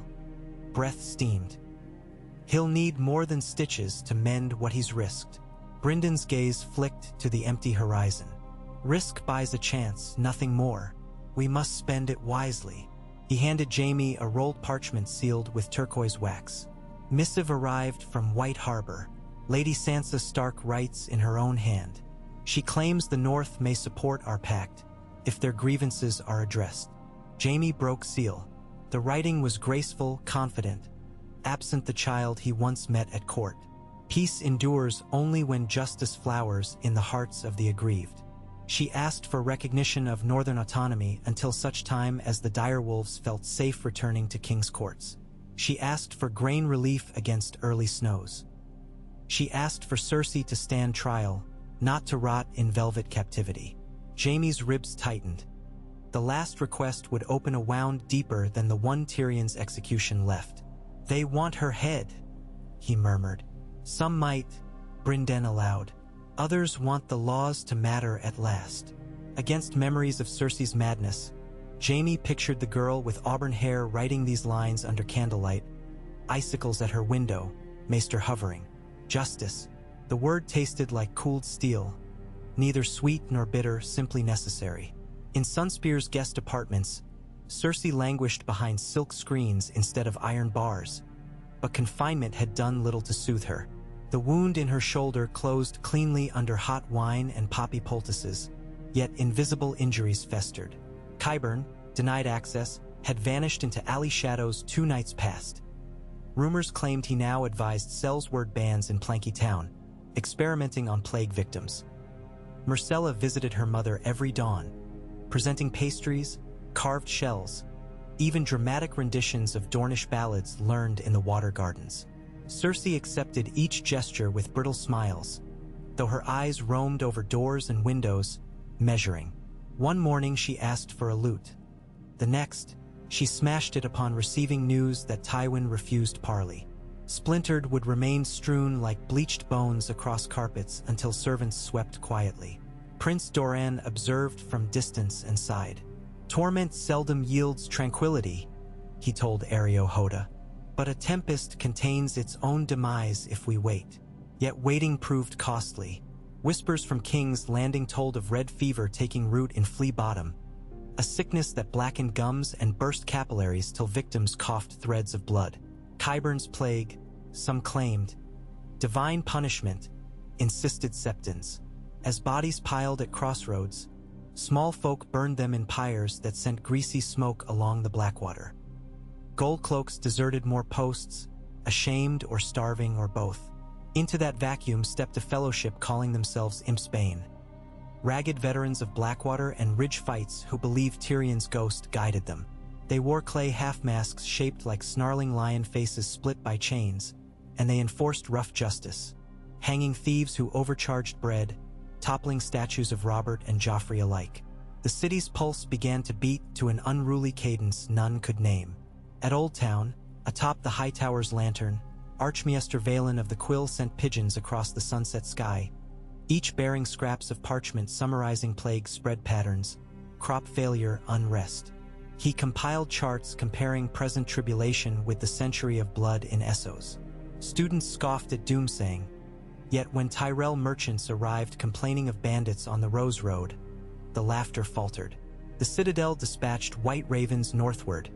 Winter declared early. Maester Melos, still at Ghost Hill, sealed his copy inside leather tube and handed it to Jaime. "You may wish to show this at your council," he said. "A common enemy can quiet steel." Jaime turned the message over. White feathers meant snow and hunger, meant armies stalling in drifts, meant small folk freezing in cottages whose larders were already bare. The crown, whatever shape it took, would need granaries more than galleys. On the third evening after Ser Justice burned, Quentin Martell hosted a subdued feast of pomegranate wine and spiced chickpea stew beneath Ghost Hill arches where ancient kings once supped. Braziers threw warmth, though wind whistled through collapsed battlements like distant pipes of mourning. Jaime attended in linen instead of plate, feeling lighter but exposed. He sat between Lady Olenna and Ser Adam, the latter propped by crutch. Across low table, Brynden traded quiet jokes with Davos while Myrcella and Tommen devoured honey cakes under watchful eyes of Dornish guards. Doran presided, toasting to the tentative bud of concord. When wine eased tongues, negotiation resumed. The North, Olenna began, wants independence. The Riverlands want restitution. Ironborn will want something salty. We cannot cut ourselves into pieces for every greedy hand. Bryndon's smile was thin. Better slice willingly than be carved. Melos tapped parchment. Winter compels unity. Supply lines from the Reach may keep the Riverlands fed.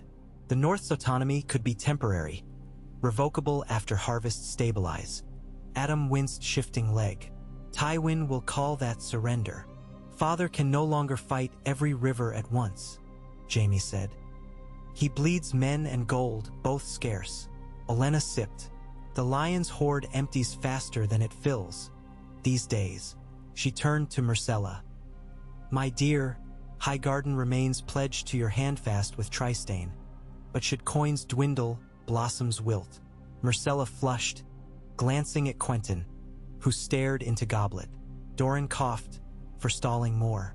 Let us draft a statement, the Realm Winter Compact. Signatories pledge grain, arms, and neutrality pending a full Great Council after the first thaw. Kingship suspended, regency sworn to the collective. Silence settled like new snow. Tommen low, okayed up from cakes. No king. Jaime's throat tightened. A pause, Tom. The boy frowned. Even knights rest their swords. He licked honey from thumb. All right. Decision by innocence wove its own spell. No one argued further. Pens scratched. Wax melted. In Casterly Rock, Tywin donned sable cloak trimmed with gold thread and descended into vaults older than memory. Granite corridors twisted past iron-bound chests stacked like masonry. At a dais stood a single massive coffer forged of Valyrian steel, decorated with inlaid jade lions. Few outside the family knew of it. Tywin pressed thumb to concealed groove. Mechanism clicked. Lid rose. Inside lay ingots of raw golden dragons and scrolls bearing deeds. But what his hand sought was the ledger. Pages offered columns of numbers, tallies of debts owed by Crown to Iron Bank, to Braavosi traders, to Tyrell lenders. Each figure bled red ink. He turned to final page. Bottom line projection after civil levies, lost tariffs, embargo threats. A void stared back. The realm's gold was not endless, nor was House Lannister's. Tywin snapped ledger shut, pulse audible in ears. Pride had carried him far, but pride could not mint grain nor resurrect sons. He placed both hands on coffer rim, feeling chilled metal through gloves. What is a lion without teeth? He muttered. The echo answered hollow. Above, in council chamber, Kevin waited. When his brother emerged, cheeks scored with exhaustion, Kevin braced. Ravens arrived, he said. Realm Winter Compact. They ask we send envoys. Tywin poured wine, unwatered. Envoys imply negotiation. Negotiation might save us. Tywin drank, frowned. Save what remains, you mean? He drifted to window overlooking Lannisport Harbor. Ships bobbed, sails furled, docks quiet where once shouted vendors thronged. Plague fear had curved trade routes to Old Town and Volantis. Smoke from melted foundries traced dull spirals. Kevin tried again. Come south, speak. If our name means anything, we must salvage it. Tywin's stare hardened, but grief dulled edges. I will attend, he said at last, when my granddaughter's safety is assured. Your granddaughter? Joanna. Tywin gestured to alcove holding stone babe carving. His lost daughter, twin to Cersei and Jaime, dead days after birth. That was first failure. I will not repeat through inaction. Kevin recognized confession disguised as riddle. Then act, he whispered. With Tywin's consent, a modest embassy, Kevin, Ser Forley Prester pardoned, and Septon delegates, set sail on the Pride of Case, braving autumn gales toward Dorne. Few knew mission's purpose. Even fewer predicted outcome. Spies for Iron Bank noted departure and adjusted ledgers accordingly. On Dragonstone, Melisandre prayed nightly beside charred husk of Ser Justice repurposed as pyre, embers refusing to die. Stannis visited, shadow dancing in his eyes. You sacrificed much, he told her. The Lord demanded. She traced ash, yet shadows still cling. One more sacrifice may be asked. Stannis stiffened. No more children. Her smile glimmered. Not all sacrifices bleed. Some simply burn illusions. Stannis left with step uncertain. Hope and doubt now warred inside him like twin fires seeking fuel. Dawn of the envoys' expected arrival found Ghost Hill draped in soft snow, a rare flurry that dusted dunes like sifted sugar. Children born west of Boneway had never seen snow. They chased flakes with tongues out. Tommen laughed among them, cloak flapping. Jaime, armored but helmless, allowed himself a smile until a lookout horn blared. Riders appeared along coastal road, banners of red and gold, but smaller troop than before. At center rode Kevin, white pennon marking peace, trailed by maesters in layered gray. Jaime's breath caught. Meeting convened in wind-sheltered courtyard while cooks hurried hot wine. Kevin dismounted stiffly. Travel had carved new lines around eyes. Jaime embraced uncle. You came. Your father sends regrets. Age and burdens, Kevin answered. I bring his seal. Indeed, a scroll bore Tywin's crimson stamp. Jaime broke it with foreboding. Jaime, the letter read, the lion must not devour itself further. I concede a great council under these conditions. The safety of Cersei, Tommen, and Myrcella guaranteed. Lannister minds retained. Punishment reserved for small folk uprising, not nobles. I yield no crown until council rules. Tywin, Jaime exhaled. Halfway to peace. Lady Olenna sniffed, reading over shoulder. Half measures leave half corpses. Doran raised palm. It is enough to convene. Word spread. Bryndon's men lit beacons. Ships in harbor hoisted lanterns. Realm winter compact would proceed. Yet somewhere beyond dunes, steel scraped stone. Qyburn's fugitive disciples. Ex-maesters, cut purses, sells words driven mad by plague. Dug among ancient catacombs seeking relics of Rhoynar sorcery said to lie buried since Nymeria's flight. They chanted half-remembered Valyrian, mixing wildfire with discarded blood leeches. In their minds they heard Tyrion's laugh and Cersei's scream, blending into symphony of retribution. The Great Council assembled under canvas triple-poled and vast, ringed by Dornish sentinel trees strung with glass lanterns. Lords, ladies, captains, merchants, maesters, and even two silent sisters took seats according to ancient precedents. Northmen in sable leather stood opposite Golden Reach knights. Valemen glinted silver. Ironborn smelled of salt and rot. At central dais sat the council regency. Jaime, Doran, Olenna, Brynden, Davos, Melos, and Adam. Tommen occupied smaller chair beside Myrcella, child and witness. Kevin joined table as Tywin's voice. Melos intoned opening. On this first day of the long winter, we gather to shield the realm. Speak now with temperate tongues. Voices rose like choir of strained harps. Demands, grievances, proposals. The North requested tax exemptions and autonomy. The Vale proposed grain lending. The Ironborn wanted to raid but politely. The Reach insisted on restoring trade. The Riverlands begged for reparations. Each statement chipped away old walls yet risked building new. When dusk pooled purple above lantern glow, a hush spread. Cersei was escorted in, wrists bound by silk cords to avoid scandal. She wore plain linen, hair cropped to shoulder from delirious sawing. Her gaze cut as razor. Murmurs rippled. Some pitted, more feared. Jaime's chest constricted. Kevin rose. Her Grace Queen Mother stands accused of unlawful executions, misuse of wildfire, and obstruction of peace. Yet she remains daughter of Lord Tywin, mother of his Grace Tommen, and deserves voice. Doran gestured. Cersei stepped forward, ignoring chains. You call this council? Her laugh rang brittle. A gathering of sheep nibbling parchment while wolves circle? You prattle of justice? Justice lies in strength. Olenna tapped Cain. Child, strength without sense is wind in a leap dragon. Spare me your farm metaphors, Cersei hissed. You murdered Joffrey with your pies and perfume. Now dare lecture. Silence burst. Whispers cascaded. Olenna's eyebrow arched. At least my pie spared the realm a sadist.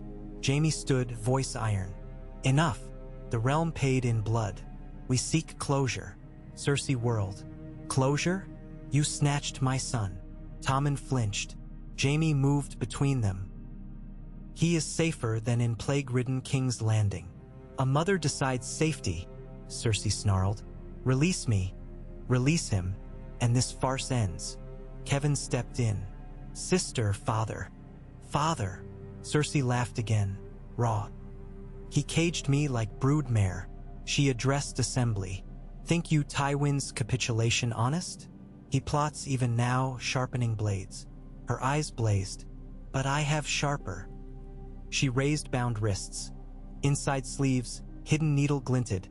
Thin glass vial slid free, shattering on floor. Vapor hissed emerald. Wildfire gas mixed with pyromatic salt stolen from Qyburn stores. Guards recoiled, coughing. Flames burst across rugs in sudden serpents of green. Chaos erupted. Dornish water barrels doused, but fire clung unnatural. Jaime seized Tommen and Myrcella, pushing through smoke. Kevin shouted for maesters. Brynden hacked cloth into masks. Cersei danced among flames, laughing until guard tackled her. Quentyn slashed pavilion cords. Canvas collapsed, smothering flames. Smoke vented. When it cleared, Cersei lay weeping, wrists seared. Tommen sobbed. Jaime held him. Council reformed in moonlit ruin, eyes rimmed red. Olenna coughed soot. We postpone judgment, she croaked. But prisons now require stone. Doran nodded grimly. She will remain under guard deeper than sandship vaults. Jaime watched Cersei carried away, shoulders shaking with silent screams. Somewhere within him pity warred with duty. Duty hardened. Qyburn's disciples struck that same night. They released plague-infested swine into Ghost Hill Market. Slit bellies so entrails spilled. Sickened merchants fled. Animals ran amok. A lantern toppled. Stalls ignited. Fire climbed wind-dried thatch, leaping from awning to awning until half the lower town glowed crimson. Dornish militias scrambled. Brynden's scouts manned bucket chains. Amid confusion, masked men attempted to reach pavilion ruins, perhaps to retrieve Cersei or claim Tommen. They wore hoods embroidered with shattered crowns. Davos intercepted, blade flashing. 3 fell. Others fled into alleys shouting, "Chains for crowns!" Come dawn, plague was contained. Culprits captured save Qyburn, who melted into desert rumors. Maesters feared contagion, but swift burial beneath lime spared wider spread. Jaime thanked Davos with clasp of forearms. Davos simply said, Onion knights uproot rot. In Casterly Rock, Tywin's messenger delivered parchment scorched at edges. Report of councils near immolation. Tywin read thrice, fury and sorrow wrestling. He convened war council. Lords expected roar but received weary sigh. We go, he announced. Not with swords raised but standards furled. Pride stands last in line tonight. Lords murmured confusion. Tywin explained. Attending great council to finalize pact. Accepting oversight, renouncing claim. Winter spares no lion, he concluded. Better to hibernate than starve. Some protested. Most relented. Verley Prester whispered to Kevin, "The rock cracks." Kevin replied, "Cracks allow seeds of spring." Tywin's procession south moved slow. Snow thickened near crossroads in wagons bogged. At Maidenpool, plague rumors forced detour. Yet each mile Tywin rode hunched deeper, as if winter itself pressed on mantle of regrets. He no longer wore enameled plate, only thick wool trimmed with humble bronze fastenings. At the Trident, currents swift with meltwater hindered crossing.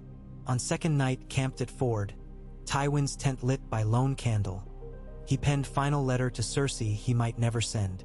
Daughter, fires you lit nearly consumed my legacy.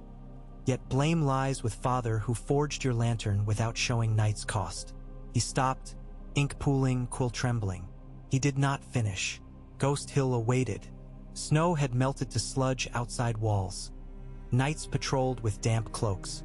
Tommen practiced knots with Davos daily. Myrcella studied Dornish law. Jaime drilled with left hand until calluses split anew. One morning horns echoed. Tywin's column upon horizon. Banners lowered. Jaime's heart hammered. Last saw father in King's Landing before Tyrion's trial. He prepared welcome.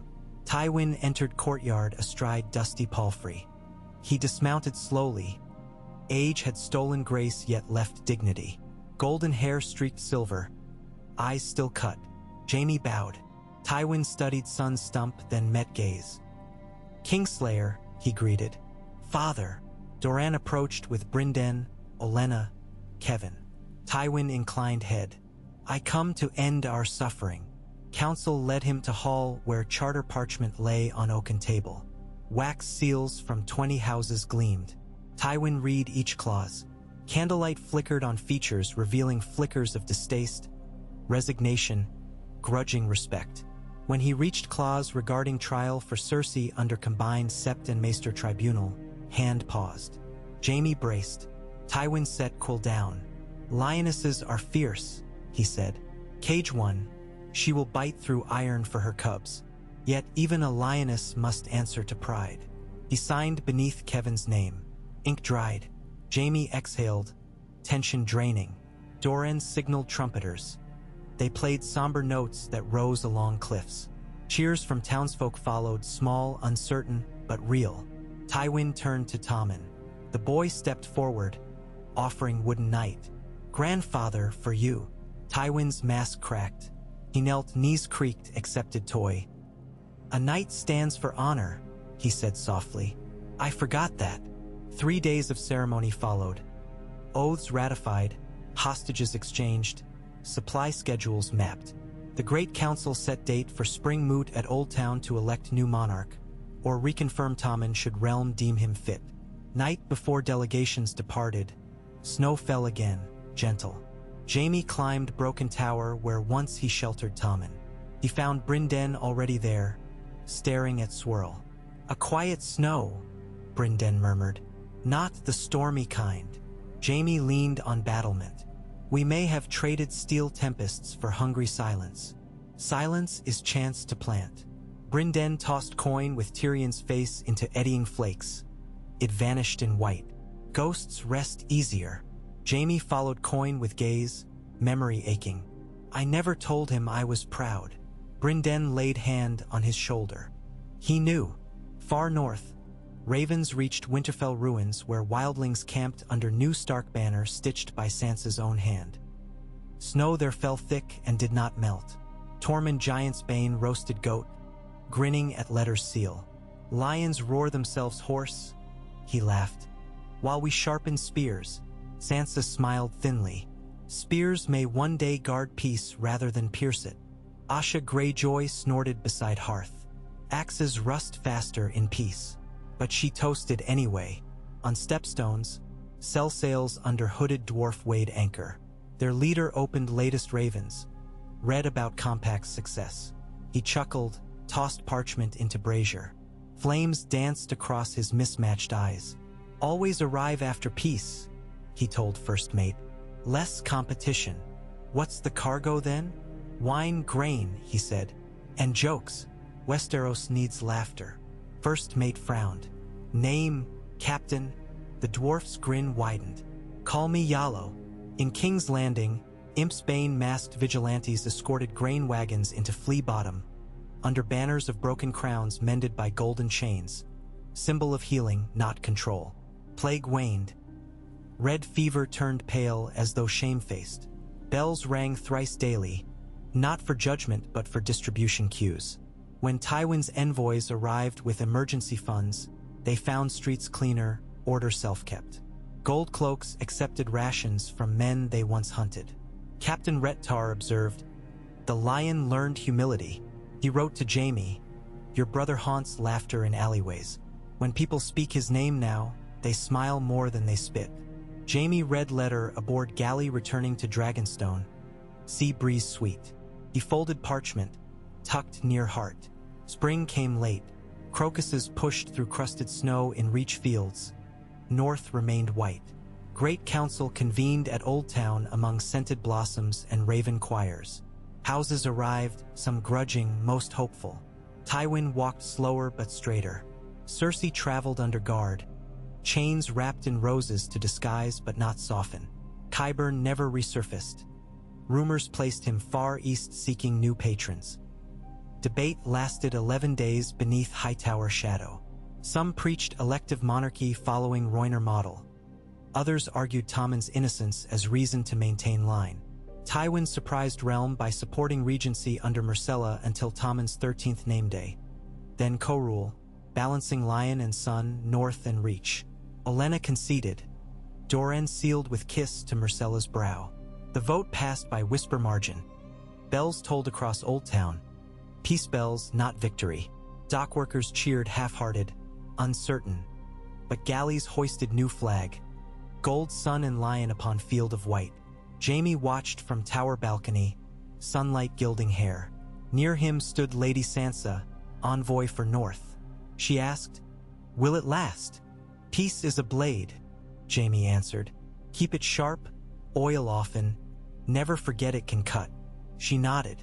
Wind tugged auburn strands. "Then let's sharpen." At night, Jaime visited September of the Starry Heart, lit candle for Tyrion. Small flame that flickered but refused extinguish. He whispered, "Brother, the bells ring different now. Not triumph, not doom, just people finding breath." The flame danced as if in reply. Jaime smiled through mist of tears, turned toward doors, and stepped into dawn that tasted faintly of pomegranate and snow, of salt water and fresh-turned earth, of beginnings. The raven came at twilight, wings beating ragged against the high tower's lantern glass as if it, too, desired warmth more than message. Maester Melas loosened the leather tube with clumsy, mittened fingers. Old Town's breeze carried brine and an edge of frost now, and found a scrap marked by a smear of oily soot. The words were short and scorched.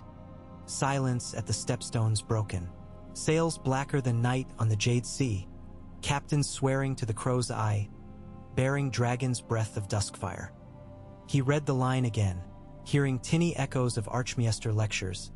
Duskfire, half-mythic alchemical substance that burned purple-black, hotter even than wildfire. Melas sighed. Peace was a fragile porcelain cup in a hall full of heavy boots.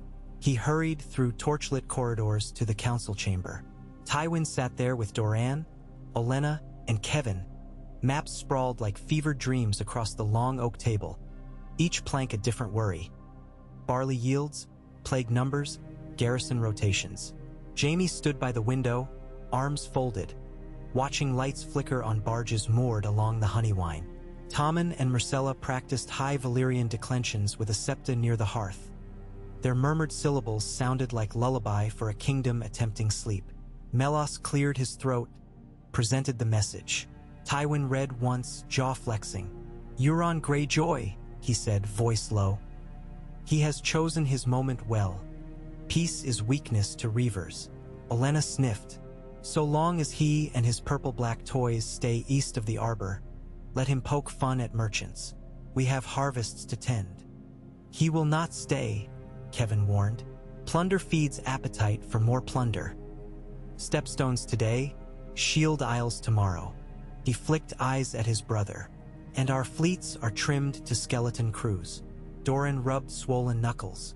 "The compact forbade new levies until we settle grain tithes. The Ironborn did not sign." Olenna aimed her cane at the parchment. "Shall we summon every man with a boat? The realm's purse squeaks already." Jaime spoke, still gazing over water. "Summon those with purpose rather than purse. I know a sail captain named Yallo who claims to trade wine and jokes. His jokes may cost us less than a fleet." Melos saw Tywin's brow rise. "Yallo," the Lord repeated, mouth shaping suspicion. Jaime met the gaze.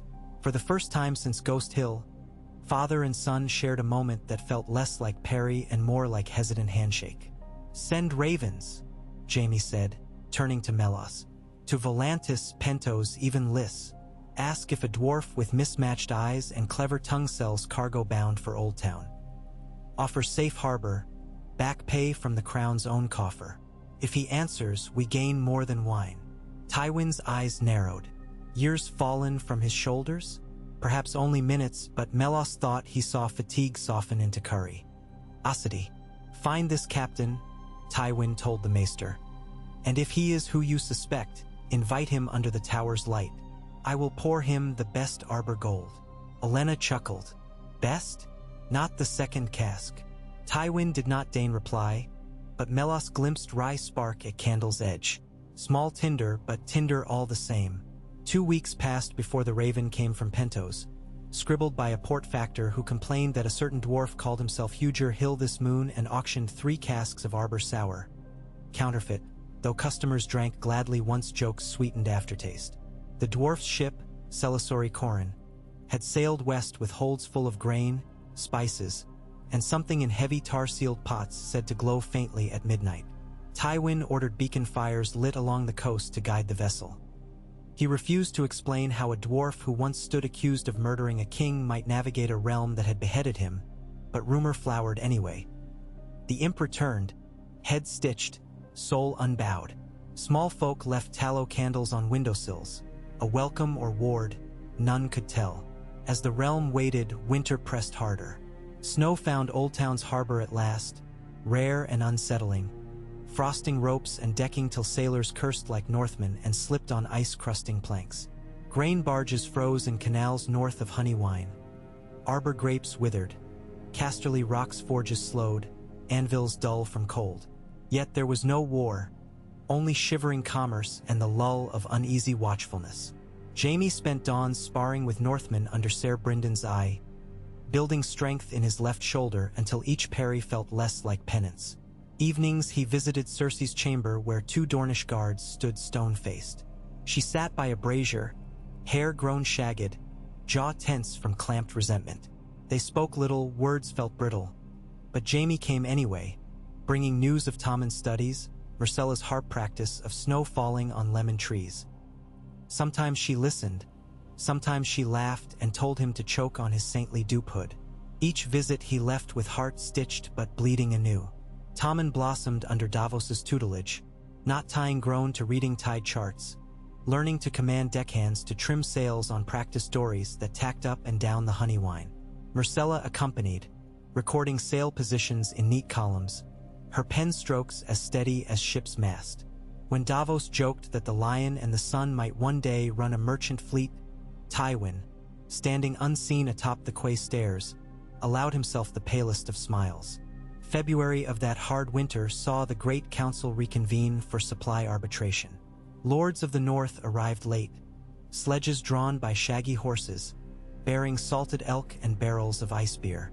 Sansa led them, white cloak trimmed in direwolf fur, eyes clear glaciers.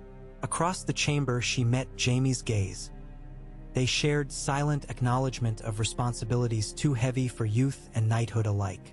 Debate veered to plague relief. Red fever still lingered in pockets around King's Landing, now joined by a winterflux that turned skin blotched white before suffocating victims. Maesters recommended shutting city gates. Merchants balked. Kevin proposed rotating quarantine districts, an idea borrowed from Quill and Tankard tavern talk. It passed by narrow margin. Once unthinkable cooperation now stumbled along like a colt on ice. Yet even cooperative colts can spook. Word broke that Euron Greyjoy's fleets had seized the Arbor's outlying islands, displaying purple-black torches said to sear stone itself. Shield Isle's garrisons fled, blinded by duskfire. Survivors claimed the flames whispered languages no man should hear. At council table, Olivar Redwine slammed fist, demanding full war footing. Doran argued for measured response. Do not leave east flank unguarded. Tywin asked pointedly if duskfire burned grain as well as sailors, because the realm could not spare a kernel. Sparks of old hostilities flared, quickly tamped by Melos reminding them of famine charts. Debate spilled into corridors, down spiral stairs, onto Old Town's misty streets where small folk wondered if Ironborn might sail up the Mander and torch the High Tower next. Fear is a frost that cracks stone. Even the gilded arches of Maester's pavilion groaned at night. It was during one such tense twilight that the Celisori Corrin glided into harbor, sails patched but taut. Dockworkers watched with wariness, noting its figurehead, a laughing lion cub gripping broken crown in tiny teeth. When the gangplank lowered, out strode Tyrion Lannister, alive, whole, and wearing a jaunty black hat adorned with quill pen. His mismatched eyes sparkled in torchlight. He bowed to Tywin's deputation, an expression equal parts mischief and homage.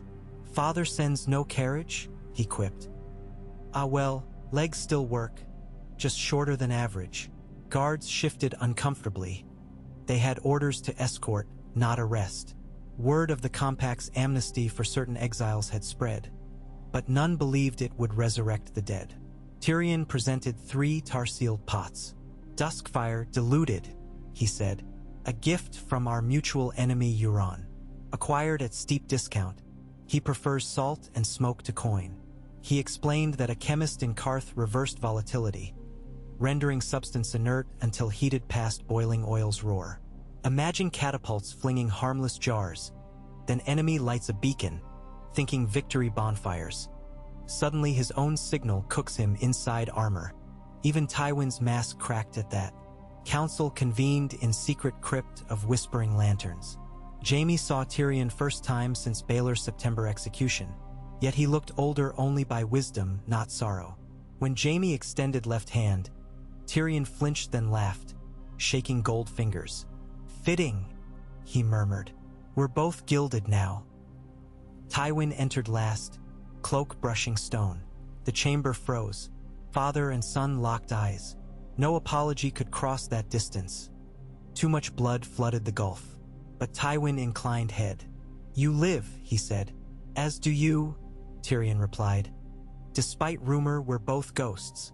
Tywin gestured to duskfire jars. Proof or trap? Proof. And a lever.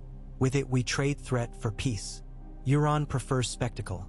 If his own spectacle terrifies crews, he'll seek easier prey, perhaps Karth again. Doran asked, what payment does he demand? Tyrion opened hands. He wants chaos.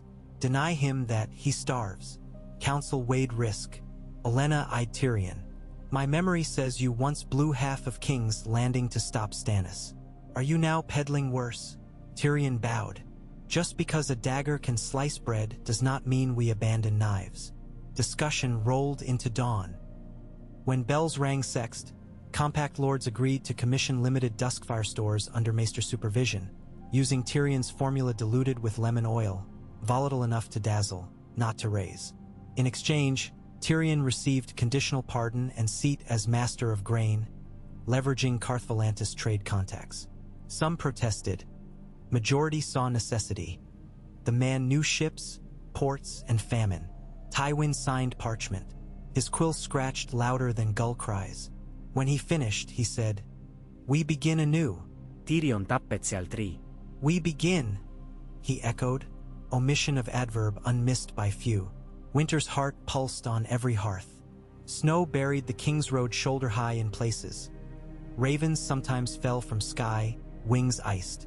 But grain convoys from Volantis arrived, escorted by Corin's lean friends. Duskfire jars lined holds, their faint violet glow pulsing like heartbeats in gloom. Iron-born scouts sighted those lights and, thinking sorcery, steered wide.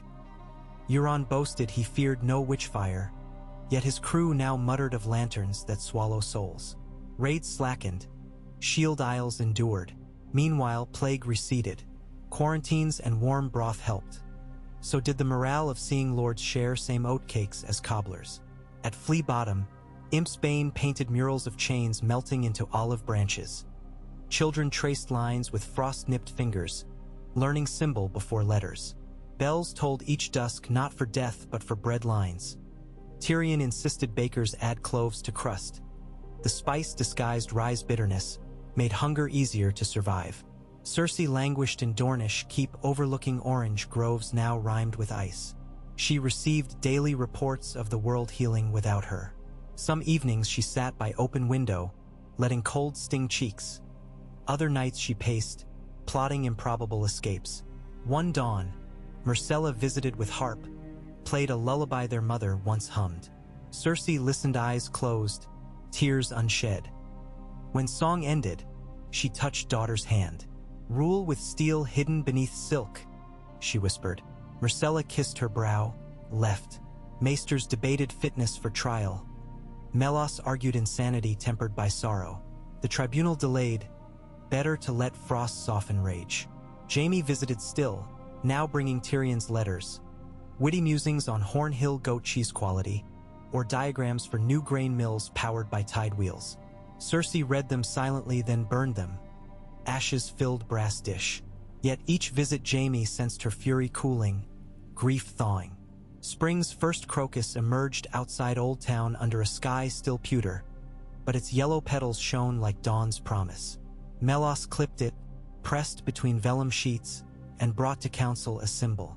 Lords smiled, some rolled eyes, but Tywin fingered flower thoughtfully. Great council reconvened to set coronation date. Tommen would share throne with Myrcella on Midsummer's Day beneath twin banners Lion and Sun, while Regency Council oversaw until Tommen attained 4 and 10. Sansa proposed itinerant court, bringing justice to Riverlands, North, Westerlands in turn, spreading presence beyond capital's shadow. Adopted, Tyrion drafted tax reforms. Sliding scale relieving small folk, raising modest levy on great houses' unproductive gold hoards. Here Olenna jabbed Tywin's ribs with cane, to realm's amusement. Tywin accepted with grace, nearly gallows. He counterproposed modernization of road tolls to finance bridge repairs. Jaime marveled. Father and brother fencing with pens not swords. Brynden said about forming River Watch, a mixed force drawing veterans from all factions commanded by rotating captains to prevent regional favoritism. Davos oversaw harbor adjudication. Pirates offered clemency for surrendering vessels. Half accepted, becoming Coast Guard. Word of reforms traveled. Discontent faded like retreating tide. Even in frozen then villages, traders spoke of fairer coin weights and grain subsidized by southern taxes.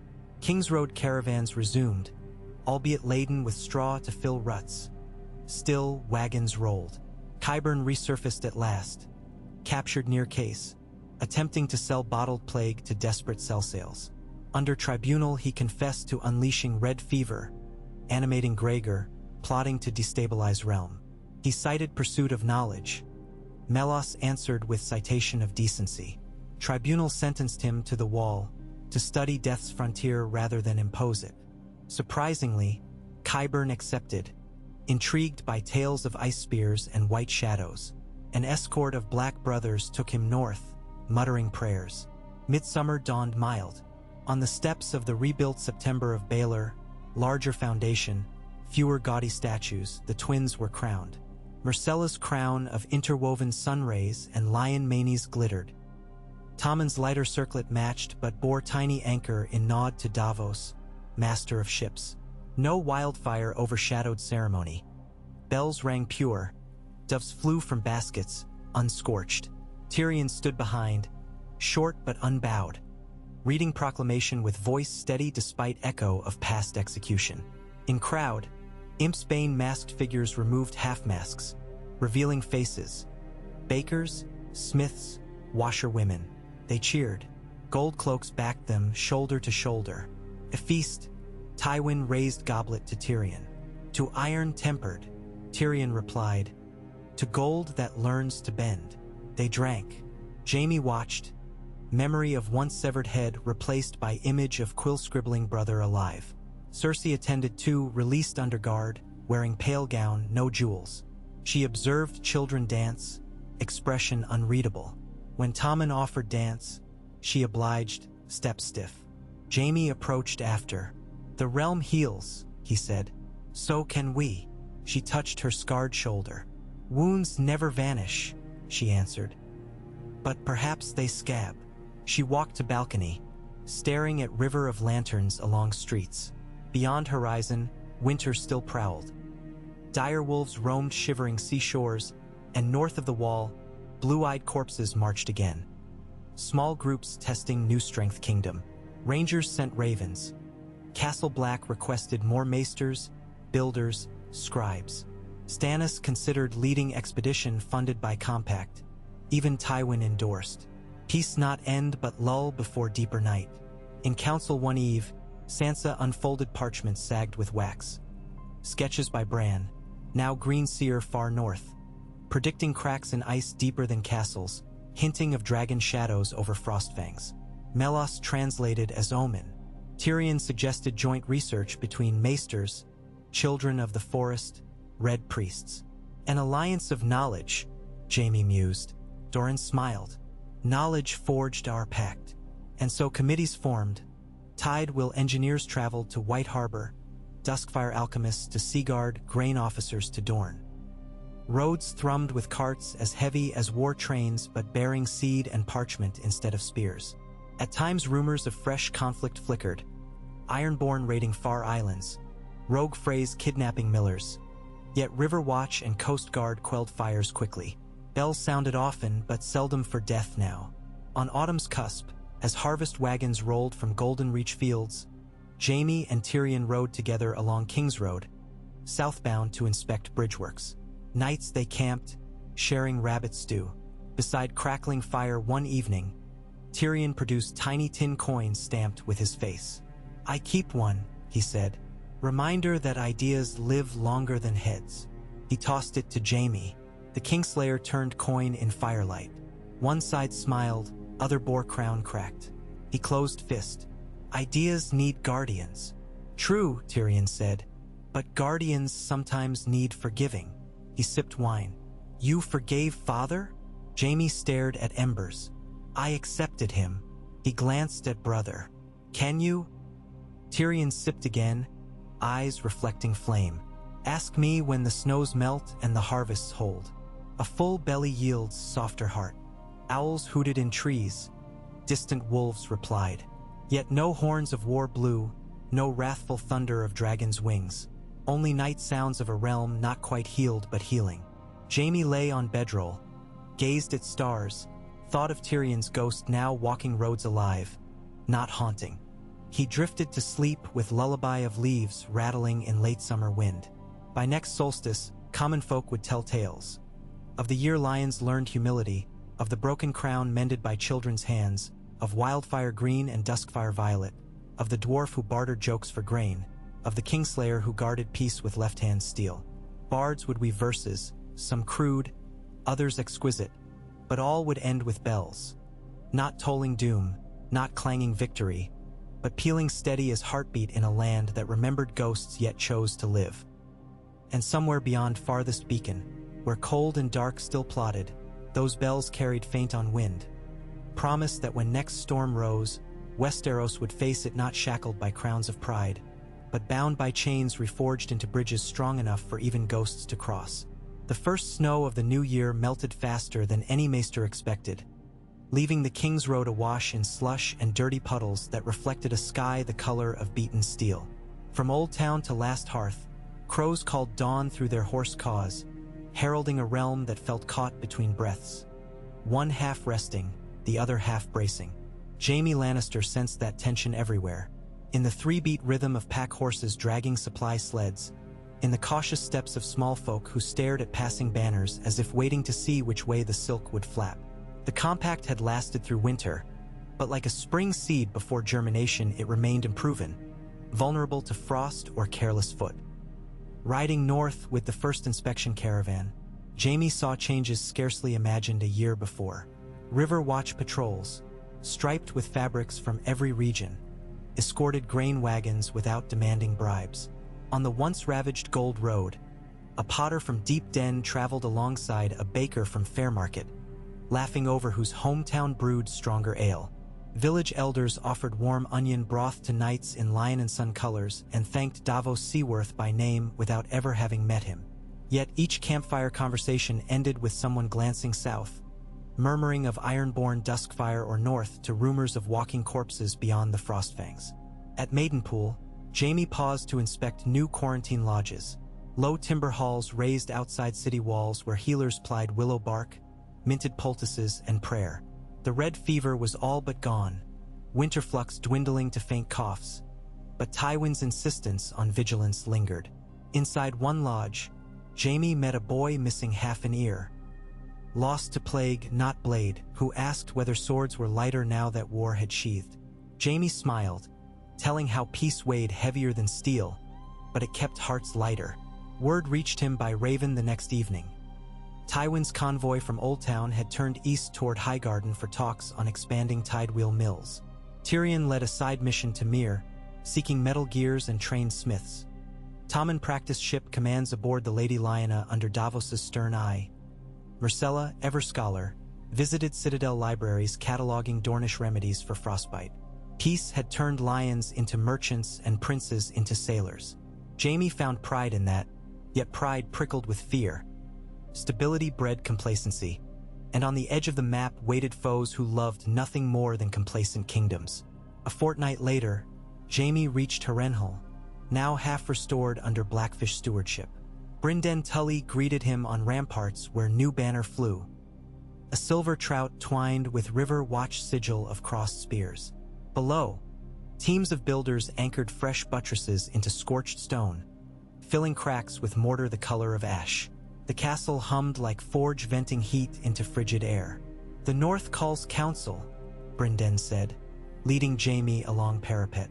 "Sansa Stark requests your presence at Winterfell in a moon's time. Reports of wildling migrations, dire wolves moving south. She wants compact eyes to witness." Jaime gazed at fields where melted snow revealed blackened patches of harrowed earth. "I buried swords here once. Burying hatred may take longer." "Hatred sprouts shallower roots than grain," Brynden answered. "Keep feeding it, it dies." They shared mead by hearth while ravens squabbled outside window slits. That night, a dream visited Jaime. He stood alone in throne room, but Iron Throne no longer forged of swords. Its blades melted into plowshares, seat thick with fertile soil sprouting golden wheat. Ghost of Tyrion laughed among stalks. Yet in dream sky, wings beat, icy and vast, casting shadow that withered wheat to black husks in heartbeat. Jaime woke sweating, embers dying gray. He pushed caravan north, through neck's damp channels where crannogmen waved spears in greeting, calling River Watch brothers. Past Moat Caelan's mosslick causeway, he saw first direwolf tracks, paw prints large as helm rims, for deep indentations where claws scored mud. Rangers whispered of packs migrating, scenting unnatural cold. At Winterfell's rebuilt walls, oak palisade over ancient stone, Sansa Stark received him. She wore gray velvet trimmed in silver thread, hair braided into crown. Her eyes, sharpened by seasons of loss, still held ember of warmth when she smiled. She led Jaime to Great Hall where banners of direwolf, lion sun, trout spear, and even crowned stag hung side by side. Tables bowed under salt pork, turnip stew, blackberry tarts. Over feast, Sansa outlined northern plight. Wildlings fleeing white mists on Ice River. Night's Watch ravens speaking of silent villages beyond Shadow Tower. Tracks of giants near Skirling Pass. Qyburn, now Maester Probationer at Castle Black, sent sketches of pale spiders roaming barrows, eyes shimmering cold fire. "We need men and knowledge," Sansa said. "You bring both."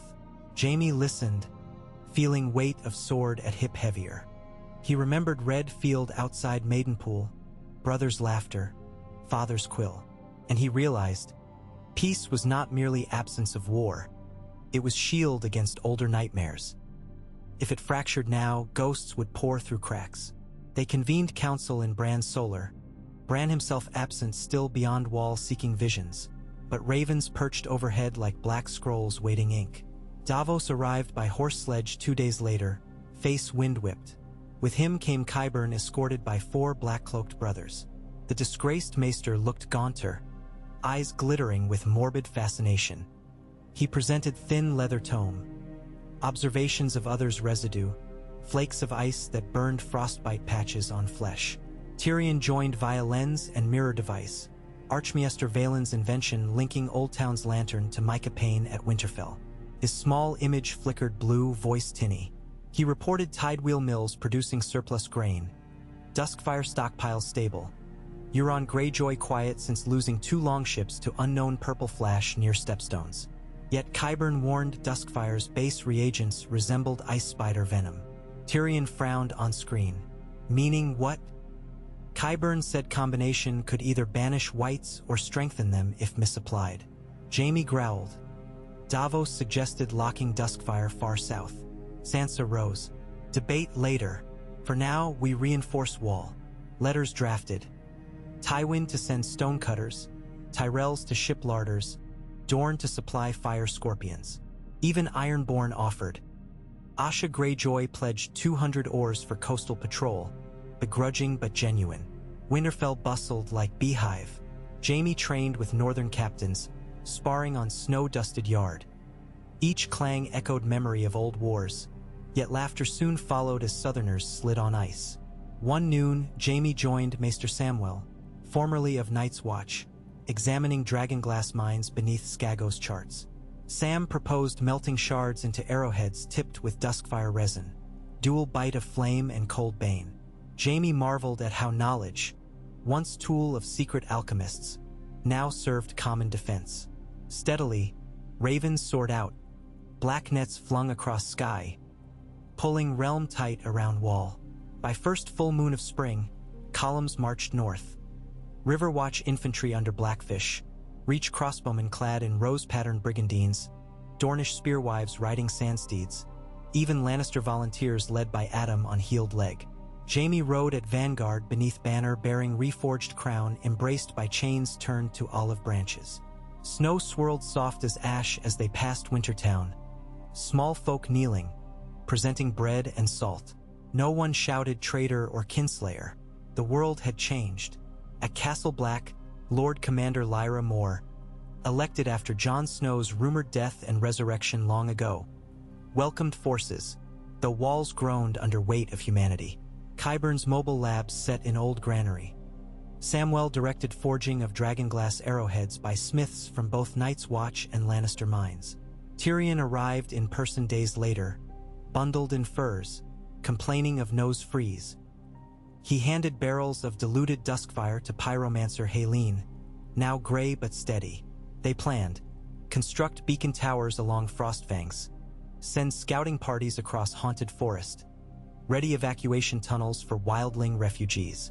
And for first time in histories, Night's Watch rang 3 bells not for rangers lost but for alliances forged. Jaime atop wall looked into polar twilight. Ice stretched to horizon, jagged like broken mirrors.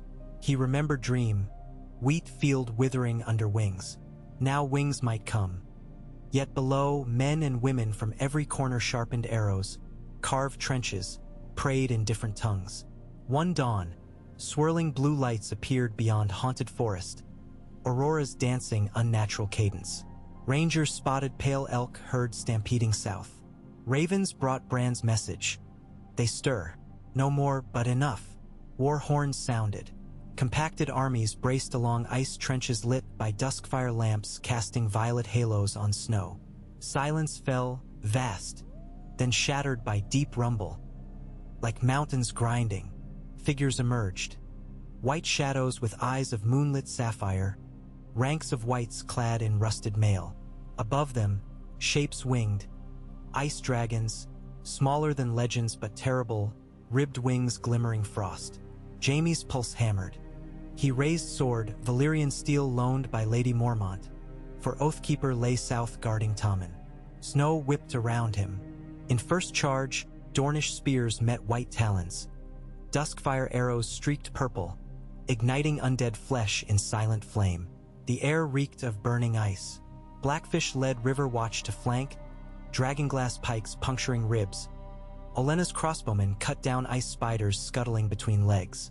Tywin's engineers ignited duskfire cauldrons, hurling with trebuchets. Explosions painted night violet and green, silhouettes of disintegrating horrors. Tyrion directed supply flow, standing atop cart shouting equations of burn rate and ballast. Qyburn, surprisingly fearless, tested concoctions of salt and red powder, sealing breaches. Yet the others pressed. An ice dragon swooped at wall, breath a cone of crystallizing mist that froze ramparts. Lyra more blue great horn. Scorpions loosed massive bolts of dragonglass bound by duskfire resin. One bolt pierced the beast's chest. Purple flame blossomed inside translucent ribs, shattering creature into snow shards that clanged like glass on stone. Jaime fought beside Bryn Den, blades singing. Every swing felt redemption. For Bran's fall, for Tyrion's execution, for all sins. When another advanced, pale sword humming cold, Jaime's left arm met it. Sparks of frost and fire showered.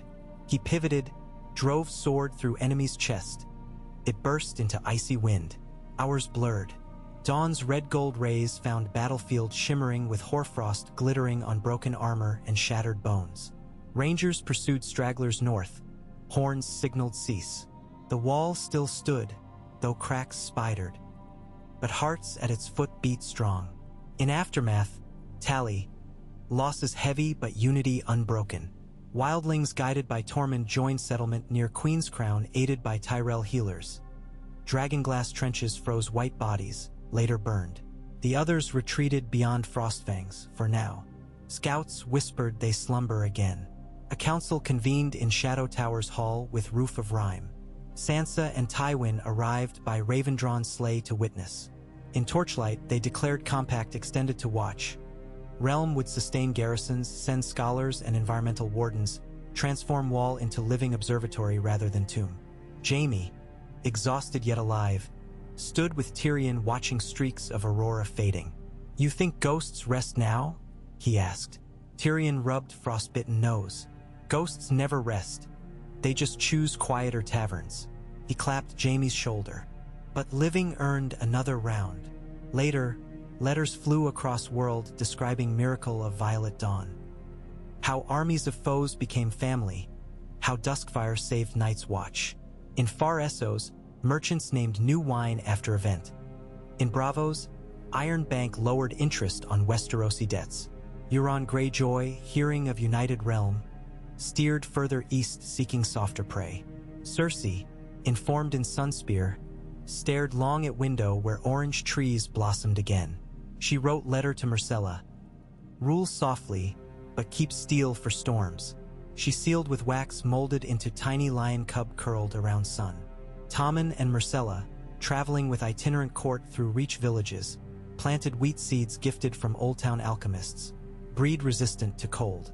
Children watched, learning that crowns could scatter life instead of death. At Casterly Rock, Tywin ordered new motto etched beneath roaring lion statue. "Blood without bond is ruin."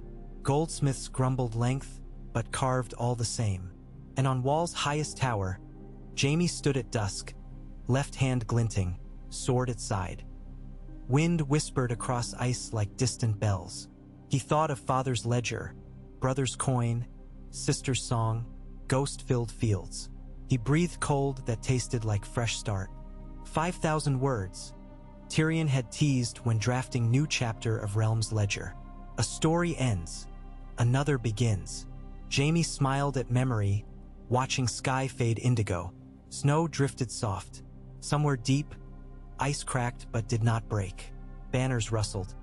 Direwolf, Lion Sun, Trout Spear, Rose, Spear Sun. All threads and tapestry flapping same wind. Night settled, not with shriek but sigh. For now, Realm drowsed in fragile harmony, shaped by those who learned that chains could bind tyranny or join hands. Choice lay always with hearts brave enough to hammer iron into peace. Pale dawn spilled across the wall like milk over blue glass, pooling in the fractures where ice had cracked during the long night of battle. Winds howled still, shrill reminders that what had been vanquished was not destroyed, merely driven back into a darkness that hungered for the warmth now flickering tentatively through Westeros. Even so, Castle Black breathed with new vigor. For the first time in living memory, the yard was crowded not just with black-clad brothers, but with spears from Dorne, longbows from the Vale, and stout-hafted maces of the west. Where once dour silence reigned, the clank of smithy hammers echoed and the sharp, staccato barking of Riverlanders bet 6-1 on whose dragonglass arrow could split a cedar plank at 60 paces. Jaime Lannister stood upon the parapet above the King's Tower, gaze tracing the morning columns of smoke that twisted lazily from a circle of makeshift braziers on the frozen lake beyond the wall. Their pyromancers and maesters tested yet another batch of duskfire dragonglass bolts, their violet plumes staining the pale sky. He felt the wall quiver beneath his boots, not from fault lines, but from the living pulse of hammers, saws, and voices weaving something sturdier than stone: unity. He inhaled frost, tasting iron in the air, that metallic promise of unseen blades being forged to whatever shape men and women dared imagine. A speck rose on horizon, crow on errand. Its ragged silhouette flapped southward, angling toward the rookery at full tilt. Jaime took the spiral stairs down, every step echoing along the hollow spine of the tower, half dreading, half anticipating new tidings. The Raven landed on Maester Stonework just as he arrived. Maester Qyburn, stripped of his chains but still clad in pragmatic gray, unrolled the parchment sealed with Tyrell Rose. His pinched face tightened into something like awe. Jaime's brow climbed. Old Town signals. Tidewheel mills now grind surplus enough to send 2,000 stone of flour every moon. Qyburn announced, voice oddly reverent. They request escort south for additional iron cogs and brass valves. They say the Mander has never been so busy. The Reach feeding the north. Jaime allowed a slow grin. There's a song in that. There is another message. Qyburn's eyes glimmered with the old, unsettling hunger for secrets. From my former apprentice, Kira of the Cauterizing Hand. She survived your plague labs? Jaime asked dryly. Brilliant girl. She writes of a dormant substance traced in duskfire, a crystalline salt that resonates when exposed to ice-white blood. She believes it could lock magic the same way dragonglass severs necromantic sinew. Qyburn swallowed. With proper study, perhaps binding the others forever. Jaime rubbed golden fingers together, hearing faint scraping. And the price of such study? Live specimens, Qyburn admitted, and other captured intact. Jaime recalled blue fire eyes, frost-brittle armor, the unnatural silence. No living army had ever taken one alive. Tell her our gratitude for Notion, he said, and remind her the wall is manned by soldiers, not necromancers. Yet as he strode back into crisp air, Jaime found his thoughts drifting to locked magic, to a future where White Walkers became museum exhibits rather than midnight terrors. How many more years might Westeros borrow if such a chain could be forged? Somewhere deep inside, ambition and fear braided into a single taut strand. Down in the yard, he found Davos Seaworth supervising a tug sled of blackwood logs being hauled toward newly staked winch houses. The Onion Knight paused to tip his chin at Jaime. Better see this, sir. We're raising a second curtain wall. Dragonglass bricks along interface. A wall upon the wall, Jaime mused. A breastplate, rather, Davos corrected. Any other assault will greet with a storm of violet and obsidian. Jaime clasped the man's shoulder. You'll turn the realm into fortresses within fortresses. Onion Knight. Davos's eyes twinkled. A realm cannot feast if it's ashes. Food first, bricks next. Then he became grave. Rangers say the Frostfang passes churn with restless snow. They smell dead things beneath. We won one dawn, Jaime said. Not the day. His gaze lifted past battlements. Shadows indeed writhed where the world vanished white. 3 days later, a scout from Eastwatch galloped through the main gate, half-frozen beard bristling with shards of ice. He carried a scrap of silk torn from a wildling banner, red hand over black mountain, the mark of thens. But the cloth had turned brittle blue, rimed with hoarfrost, and a chunk of black crystal, warp-shaped like a warped dagger, was stitched into the center. The scout spoke of a ruin east of Craster's Keep, an entire then village flash-frozen, every corpse crystallized, trapped mid-breath as though life had been drained in a heartbeat. In the solar that night, under smoky torches, leaders convened. Lord Commander Lyra Moore, Sansa Stark, Brynden Tully, Doran's emissary Maester Kymel, Qyburn, Davos, and Jaime. The jagged crystal sat on felt before them, casting faint chill. A weapon? Qyburn insisted, brushing knuckle over its ridges. Symmetry suggests craftsmanship. Ice dragons breathe more than frost, Brynden said. Could be their venom.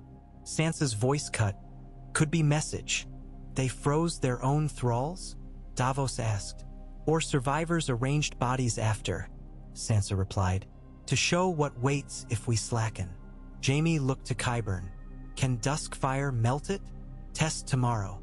Before dawn, pyromancers set a jar of diluted duskfire at base of test pylon beyond the wall. The crystal dagger affixed above. When flame burst violet, licking ice with unnatural heat, watchers covered faces. When smoke cleared, the dagger remained. Blue sheen unmarred, though frost at edges melted, leaving beadlets of black water that steamed. Qyburn inhaled sharply. It drinks flame. Word traveled south on swiftest ravens. Tywin convened an emergency session at Casterly Rock. Tyrion departed Old Town by swift galley. Across the narrow sea, Euron Greyjoy watched purple sparks hiss upon his flagship deck as duskfire torches sputtered. He grinned at such omen. News of Westeros's new foe delighted him, chaos bred opportunity. He summoned warlocks of Karth, promising them asylum aboard Silence if they could forge spears of frozen light. Their captain, ragged shade with lips sewn in star sigil lines, claimed knowledge of night-forged steel. Backlit by duskfire, Euron's shadow stretched monstrous. We will sell salvation to kings, he crooned. At cost they cannot pay. The warlocks bowed, hiding terror. Meanwhile, Riverwatch engineers at Moat Cailin struck double dig of peat pits, mixing lime and salt to create walls hardened against frost blades. Samwell Tarly's ravens arrived with new passages he deciphered from High scrolls. Mention of Chillstone, a meteoric glass that grew colder the more heat applied, perhaps kin to captured dagger. He posited forging counterblades of Valyrian steel wrapped around dragonglass core, insulated to resist chill. Smiths at Winterfell set bellows roaring. In the hot springs chambers below the castle, Jaime found Sansa bent over maps, cheeks flushed by steam, hair haloed red gold. Between them crackled torches that cast shifting constellations on water's surface. Your father's honor steered many, Jaime said quietly. Now you steer more. She set cool down. I learned honor can shatter like ice when struck, more brittle than people think. Yet ice, when tempered, forms steel, Jaime offered. She allowed small smile. We temper each other. That night, scouts spotted shimmering figures south of Icemark Lake. Whites walking in eerie coordination, unmindful of arrow volleys. At dawn they were gone, leaving spiral symbol carved in snow, each arm pointing to fortress along the wall. A message again. Council concluded. Build beacon network using duskfire jars suspended high so that detonation by water would trigger flare visible for 50 leagues.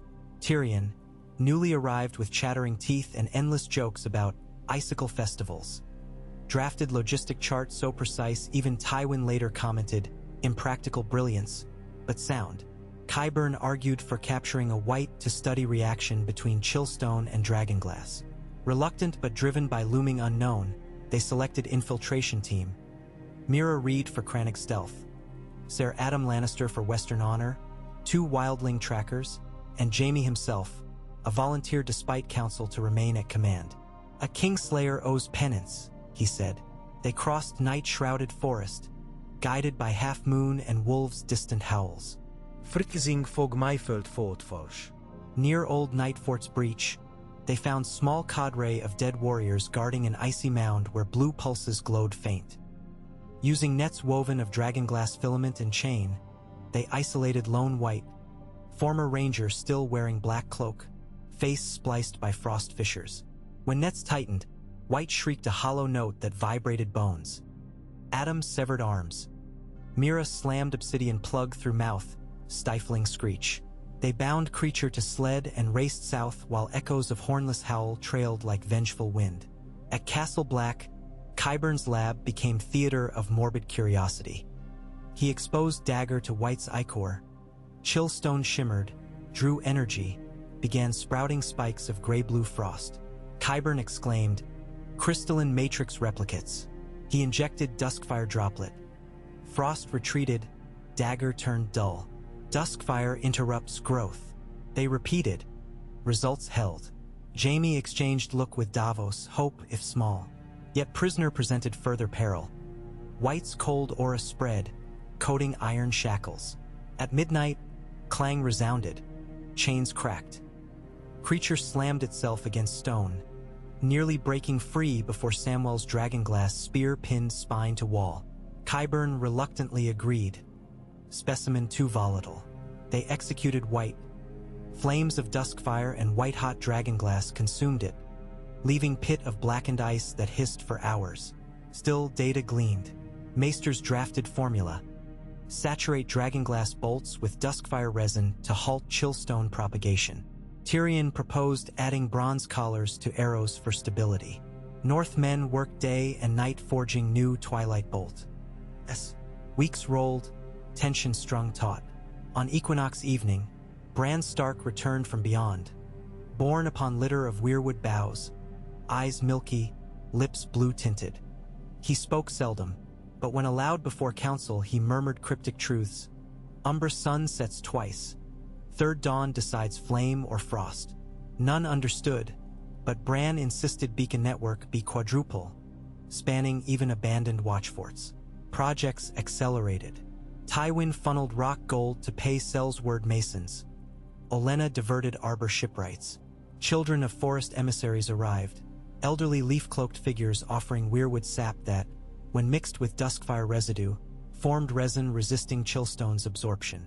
Alliance of science and sorcery. Through all, Jaime corresponded with Cersei, letters now polite, almost gentle. She wrote from Sunspear, "I walk among groves blooming blood orange and wonder if snow feels as sweet to touch. I was born of winter's bite, yet oranges smell like childhood dreams never mine. Rule well. Survive." Jaime tucked letter in breastplate each patrol. Then, without warning, the others attacked not the wall but the sea. A flotilla of ice floes, shifting like living islands, descended upon Eastwatch Harbor, grinding ships into splinters. Blue-eyed mermen, creatures of legend, clambered over gunnels before decks froze. Eastwatch alarm bells clanged. Violet beacons flared, yet tide overwhelmed. But not all was chaos. River watch galleys fitted with twilight bolts counterattacked, turning water surface into field of breaking glass as Duskfire flashed purple across waves. Bards later named it Battle Under Shivering Moon. By dawn, Eastwatch held barely. Losses high, yet White's seaborne gamble broken. Scouts reported ice floes drifting north again, carried by currents.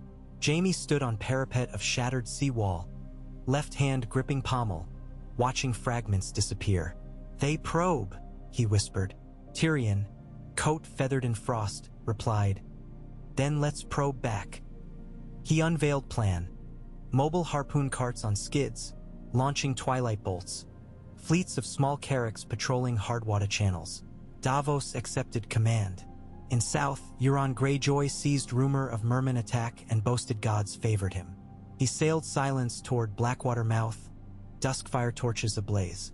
Yet King's Landing's new coast guard, manned by Ironborn defectors under Asha, intercepted. They unleashed twilight bolts, Euron's torches sputtered. Furious, he retreated east again, his legend tarnished.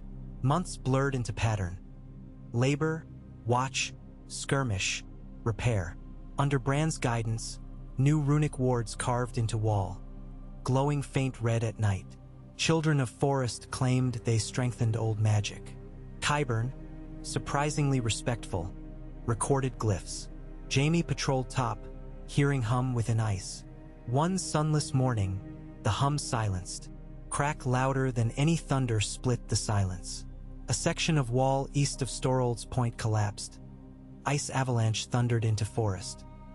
But branched wards flickered crimson, halting collapse before breach opened. Whites massed but found narrow choke hardened by dragonglass stakes, defended by wildling archers. Battle of Shattered Spire raged 3 hours.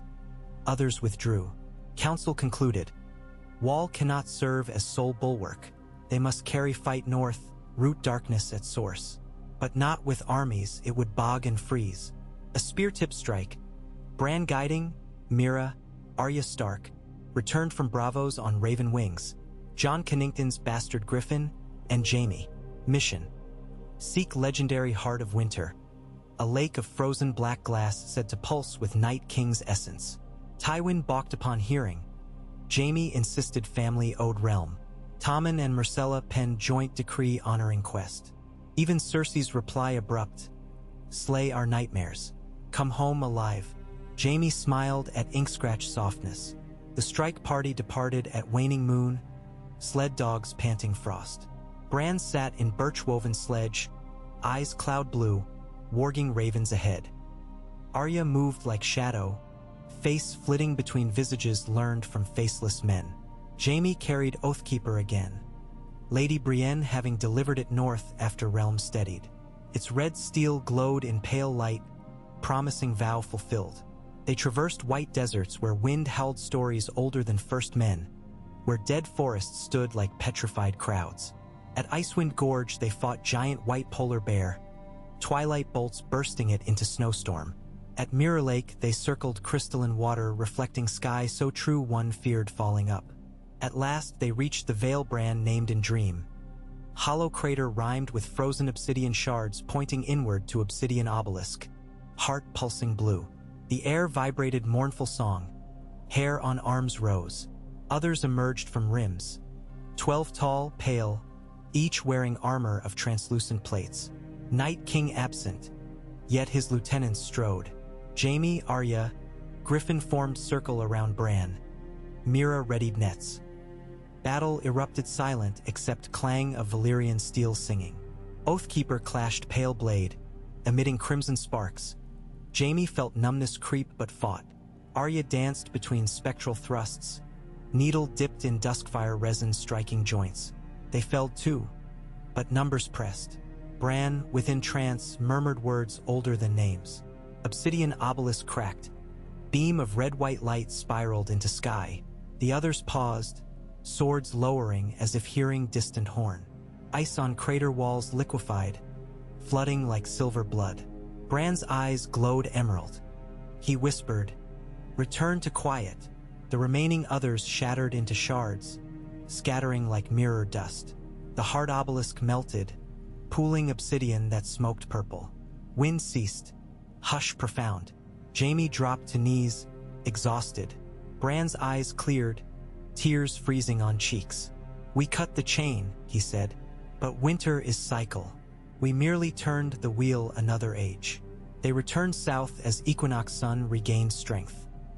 Along journey they found whites collapsed, inert. At wall, watchers cheered, horns blasting. Bran announced, "Heart broken, long night deferred perhaps centuries." Realm exhaled. Celebrations rippled. Bells from Old Town to White Harbor. Oranges from Sunspear shipped north on Festival of Two Dawns. Cersei received news, smiled through tears. Tyrion toasted ghosts retired. Tommen and Myrcella decreed first day of unity, when taxes waived, bread shared freely. Yet leaders knew vigilance must persist. Qyburn accepted Oversight Council to research residual magic, under Seven Maesters' watch. River Watch did not disband. It became Rangers of Dawn, patrolling both borders and storms. Children of Forest retreated, trusting men to guard gift. On quiet evening in King's Landing's New Olive Grove, Jaime read to small group of orphans. Story of two lions learning to roar softly. Sun dipped, casting amber onto Oathkeeper leaning by tree. Sansa visited, bringing scrolls for constitutional charter. Together they drafted articles securing equal voice to small folk councils. At Casterly Rock, Tywin wrote memoir contradicting his famed ruthlessness. Chapter on humility learned at Ghost Hill, crediting Dwarf Son as teacher. He died peacefully seasons later, book unfinished but final sentence penned. A realm thrives when fathers listen to children and kings heed ghosts. Tyrion published treatise on Duskfire and Chillstone, dedicated to Jaime, who guards dawn. Maesters debated for decades. Seasons turned. Wheat waved on fields where war once reaped. Hall of 100 bells rose in riverlands, forging copper clappers ringing harmony over waters. And in far north, beyond great forest, wind sometimes whispered faint echo of blue song, quickly swallowed by hush, reminder will yet spins. But for many lives of men, Westeros knew peace more enduring than dreamers dared. A peace hammered on anvil of unlikely fellowship, quenched in blood and tears, sharpened by ghosts. Held fast by will of those who learned swords may break, but oaths, once kept, can outlast winter itself. The orange glow of mingled dawn and brazier smoke crawled across the freshly paved square outside the great hall of Winterfell, warming the still snow-flecked stones. Carpenters were hammering the final cedar planks into a temporary platform, nothing ornate, merely sturdy, where the new Lord's Moot would convene that afternoon. Jaime Lannister stood ankle-deep in shavings and frost dust, watching a pair of beetle-browed Karstarks measure the width of each plank with a string dyed cochineal red. In another life he might have mocked such care in something destined to vanish come spring thaw, yet he found an odd comfort in it now. The North had learned that even the hastiest construction might be asked to bear the weight of the world. When the last nail sank with a reverberant thunk, Jaime thanked the builders and sauntered toward the glass gardens, fingers brushing the hilt of Oathkeeper. Its red steel caught a bar of sunlight, flickered like a phantom candle. Some dozen paces ahead, 3 young squires lugged crates of cuttings. Elm, alder, and a golden-leaved ash exported at great cost from the reach, through the arch into the humid chamber where Maester Samwell had begun experiments in grafting southern saplings to northern soil. The great glass panes steamed under the assault of winter air and hot pools, blooming frost flowers that chased one another in fractal spirals. Inside, Samwell Tarly hunched over a sapling, his cheeks flushed pink from the moist heat. When he spotted Jaime, he waved a pruning knife enthusiastically. Ser Jaime.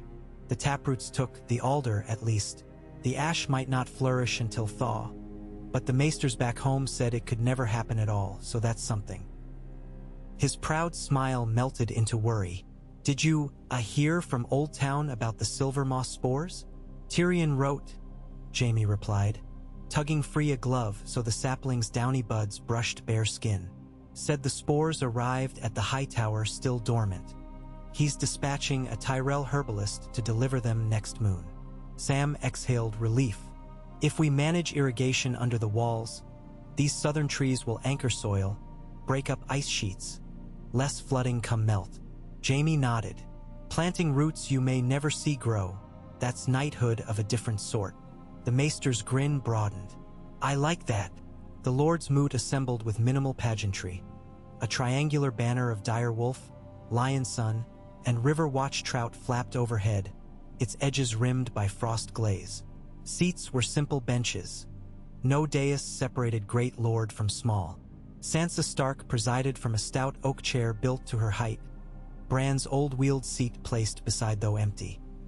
Bran remained within the godswood, meditating beneath a weirwood whose red leaves now hosted a permanent halo of pale frost. Some claimed he conversed with winds, others with shadows beyond time. Gathered around Sansa, cloaks drawn tight, were Dorne's Maester Kymel, Lord Commander Lyra Moore in black and grays, Davos Seaworth carrying thick leather folios, Brynden Tully with frost-white whiskers, Lady Olenna Tyrell in emerald fox fur, and Tywin Lannister seated inscrutably, gold beard trimmed but no longer razor-sharp. He listened, head slightly bowed, to a delegation of small folk. A woman from Barrowton who pleaded for more seed grain, a fisherman whose wooden pier had collapsed under early thaw, and 2 orphan girls from Eastwatch now training as runners for Night's Watch couriers. Each spoke without kneeling, under oath of protected voice. Jaime remained at Hall's flank, a sentinel by the iron-bound doors, Oathkeeper angled across back like a crimson comet tail. Arya Stark leaned on the opposite pillar, arms folded, dark eyes flicking from lord to lord. No one had asked her to stand guard. She simply appeared, quiet as candle smoke, when the orphans entered. Mira Reed lounged on a barrel beside Jaime, twirling a spear of ashwood and nodding approval when northern small folk delivered speeches with more courage than grace. Debate revolved around 3 pillars: sustaining the post-war relief flow, integrating wildlings forever into border villages, and forging an oath-bound charter between the Night's Watch and Rangers of Dawn. Davos laid out the grain ledgers, proving that, for the first time since the Dance of the Dragons, the North had a surplus. Tywin, once sentinel of gold hoards, offered modest but widely symbolic contribution: 10,000 golden dragons from the rock to underwrite construction of frost canals. Consider it an investment in future markets. Olenna sniffed but matched the gift with barrels of arbor sapling cuttings. Even Lady Asha, fresh from driving Euron east with dusk-tipped corals, pledged timber from the Iron Isles, though she quipped, "We'll prune our deadwood to keep your pretty pines warm." When crowd mutters settled into quiet, Sansa rapped Knuckles on chair arm, knuckles white. "Let the record show unanimous consent," she announced, nodding to Samwell's apprentice scribe. Quills scratched, sealing one more seam in the realm's broad quilt. That night, snow began again, flurries swirling like pale moths around braziers. Jaime walked ramparts with Arya at his side. Below, shadows of laborers hauled new stone for frost canal pilings. Their lamplights moved in slow orbits, like constellations shifting over earth rather than sky. Silence wrapped them until Arya spoke, voice low. "You know ghosts aren't done." Jaime grunted assent, breath fogging. "Bran said we turned the wheel, not shattered it. Next age might spin just as hard." She studied the dark yards. "I used to think killing fixed things. Cersei, the Night King, my list. But turns out the wheel keeps adding spokes." Jaime rested palms on icy crenel. "True, yet each spoke supports weight spreading outward. Maybe they keep wheel from crushing us flat." H&H. Arya flicked snow off parapet. "You're getting philosophical." "Peace does that." Jaime managed to smile. "Mind if I ask where you go when you vanish at dawn?" "West of West, once winter truly breaks," she answered. "Sea charts drawn by Braavosi speak of golden archipelago kissing sunset. I want to see if dragons fly there." Jaime's eyebrows rose. "Dragons again?" "Maybe," she said, eyes glinting. "Or maybe new storms. Someone has to scout." He watched her silhouette merge with drifting snow and thought of how many faces one realm needed to wear to survive. Lion, wolf, trout, rose, even kraken. All pieces in tapestry. Spring thaw roared southward like castled river. It carved gorges in the gift where children raced makeshift rafts. It pried open frozen buds in glass gardens until egret wing petals fluttered. It turned dawn road to bog and forced caravan masters to invent pontoon trestles from ruined shields. There was laughter in these hardships, because hunger no longer stalked villages. Tyrion Lannister, now master of grain and, thanks to Archmaester Edict, High Accountant for the Crownless Realm, traveled from port to port aboard the Celisori Corrin. Its patched sails bore new sigil, cross chains blooming with olive branches. Over motto iron lies forgotten. He delivered shipments of barley grits, lime powder for chillstone retention dams, and barrels of blackberry brandywine for moral fortification, he insisted. He joked with harbor masters, drank with lonely lighthouse keepers, and penned satirical pamphlets lampooning Iron Bank agents who still demanded dividends from thrones that no longer existed. One evening at White Harbor, while Tyrion discoursed with Manderley Maronites about trade corridors to Bravos, a raven came for Jaime. Bran summoned him beneath Winterfell's heart tree. Jaime hurried, boots sliding on damp moss. At the God's Wood, torches guttered in breathless hush. Bran sat in wheeled seat of woven hazel, carved faces along its backset. White-red leaves clung damp to his hair, like scattered rubies. "You dream still," Bran said, voice deepened by winters of whispers. Jaime inclined head. "The wings. Dragons," Bran confirmed, pale irises reflecting torch. "But not of fire or ice. Something between. Shadow of dusklight." Jaime felt chill. "Is this vision or omen?" "Thread of possibility," Bran answered. "Euron sails east chasing forbidden storms. In his wake he leaves cracks in the firmament. Wind will blow through them. If dragons return, not the ones lost, nor the ones of frost, they will come from there." Jaime exhaled mist. "Then we prepare again." Bran laid slender hand upon trunk, and tree shivered. "Yes, but preparation is not fear. Let the saplings grow, the canals flow. Build, Jaime. Hold wait until next storm." Summer's edge arrived mild. Wheat fields near Moat Cailin shimmered gold. Butterflies returned to Ashmark orchards where once wildfire scorched. At Sunspear, Cersei walked among groves with Myrcella, guiding pruning shears like surgeon, teaching daughter to cut diseased limbs so fruit might fatten. Word traveled that she refused crown and wine both, drinking water flavored only with mint.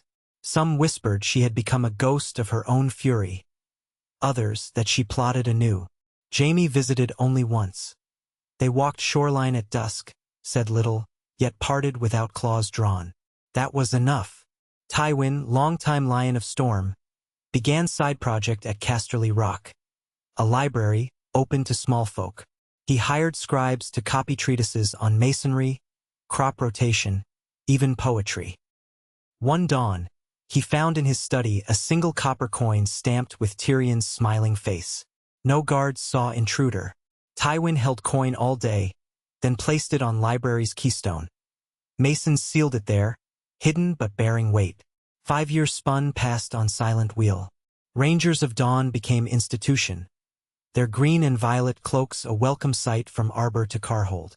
Samwell's southern saplings towered over Winterfell walls, roots stabilizing soil.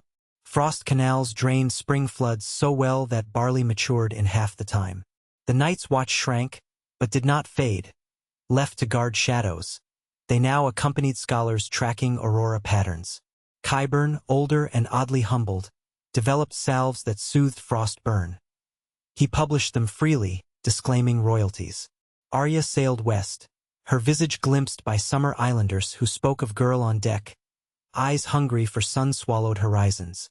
Davos captained coast guard around Cape Wrath, teaching orphans the loom of stars. Melisandre, last of Red Sisters, wandered to Old Town, where she debated archmesters about fire and snow cycles before vanishing into eastbound Cog. Some swore she intended to study the cracks Euron had chased. The realm never crowned a new singular king. Tommen and Myrcella ruled jointly under guidance of still-rotating councils. They spent half the year traveling by wheelhouse-turned-roving school, reading petitions in Steadhold, naming midwives at the Twins, dedicating new shipyards at Lannisport. Everywhere they went, bells rang. Not for conquerors, but for wardens of unity. And Jaime? He became something of a wandering justiciar. With Oathkeeper at hip and Lionson badge at collar, he mediated border disputes, inspected bridges, sometimes simply listened to grief. Age tinted his temples. His golden hand lost luster but gained scrapes telling of work done rather than glory sought. From time to time he sparred with village children, left them wooden practice swords and advice. Strike, then listen. Listening wins wars. On the 10th anniversary of the Violet Dawn, banners unfurled in every holdfast. Bonfires glowed violet and green, colors of Duskfire remembered. At Winterfell, where crocus fields now blanketed the outer bailey. Samwell's ash tree cheered with bright seed cones, each containing promise of another forest. Under that shade Sansa, now wardness of North and Mister, S of Scribes, unveiled bronze plaque. It read, "When the chain broke, we forged a bridge. May we guard it, not with pride, but with joined hands." She gestured Jaime forward. Press of people fell to hush. He laid Oathkeeper across plaque, then lifted it high, crimson blade catching sunset. Bells rang from Maester Tower, echoing down King's Road where caravans still bore grain north and iron south. A hush broadened into chorus, people singing no lyric but the simple, layered hum of living voices. Jaime closed eyes, hearing that hum. He pictured Tyrion somewhere in Old Town Tavern, raising goblet to same sound. He pictured Arya glimpsing uncharted shore, humming tune carried by gulls. And Bran, deep in tree dreams, humming roots deep echo. He opened eyes to see children chasing violet paper lanterns across Crocus hillside. For first time, he believed the wheel might spin on axis smoothed by hope. Rumors would continue, of course. Beyond Jade Sea, Euron's bone ship vanished into storm of glass shards, sailors later finding hull pieces fused with black crystal, and a singed, many-eyed helm washed ashore at Ass High. Merchants whispered of faint roars above Basilisk Isles, of shadows stark against crimson horizon. But Westeros had learned to greet rumor with readiness, not panic. Twilight bolt forges remained lit. Glass gardens produced medicines. Maesters recorded moonphase shifts. And when a wandering bard asked a gray-haired swordsman by crossroads in whether he feared dragons' return, Jaime answered, "Fear? No, I carry oaths enough to greet them." The bard, intrigued, begged a tale. Jaime sat upon bench, traced finger over well-worn coin of Tyrion's grin. He began not with war, but with bells. Bells that once tolled for execution, then for bread, for wedding of lion and son, for dawn over wall, and last for children planting seeds under ash tree. The tale lengthened like twilight. Patrons leaned close. Hearth crackled. And when he finished, the bard wept softly, saying none had ever sung such tune. "You will," Jaime said, standing to continue rode south where canals shimmered silver under starlight. And the wheel turned, slow perhaps, but sure, across a realm that remembered winter's teeth yet faced sunrise with unblinking gaze. Whether dragons rose or storms brewed, bridges stood, chains lay reforged, and ghosts found quieter taverns. Swords slept in scabbards lined with velvet, ready but not restless, while fields of gold and crocus whispered one promise over and again into dawn. We endure, together. The 16th bell of the ghost moon tolled low and mournful, though none in Winterfell had struck it. Sound carried from somewhere beyond the outer walls, rolling across crocus fields now slick with sleet, unsettling ravens from their perches along the frost canals. Jaime Lannister felt the vibration rise through the soles of his boots as he strode the corridor outside the Solar, Oathkeeper whisper humming against its leather frog in sympathetic resonance. By the time he reached the courtyard, the air itself was trembling, as if the very stones remembered some forgotten song. Snowflakes big as thimbles spiraled down, though spring stood but a fortnight past. In the half-lit murk the flakes seemed to glow a faint opalescent blue. Squires huddled beneath cloaks, gesturing skyward, their breath pluming white against a color of night Jaime had never seen. Smoky indigo streaked with shimmering violet, as if duskfire had seeped into the clouds themselves. Sansa Stark emerged onto the battlements, hair a copper flame in the eerie light. Davos joined her, brow furrowed. Lord Commander Lyra more barked orders to rangers, dispatching runners to the watchtowers every 10th league.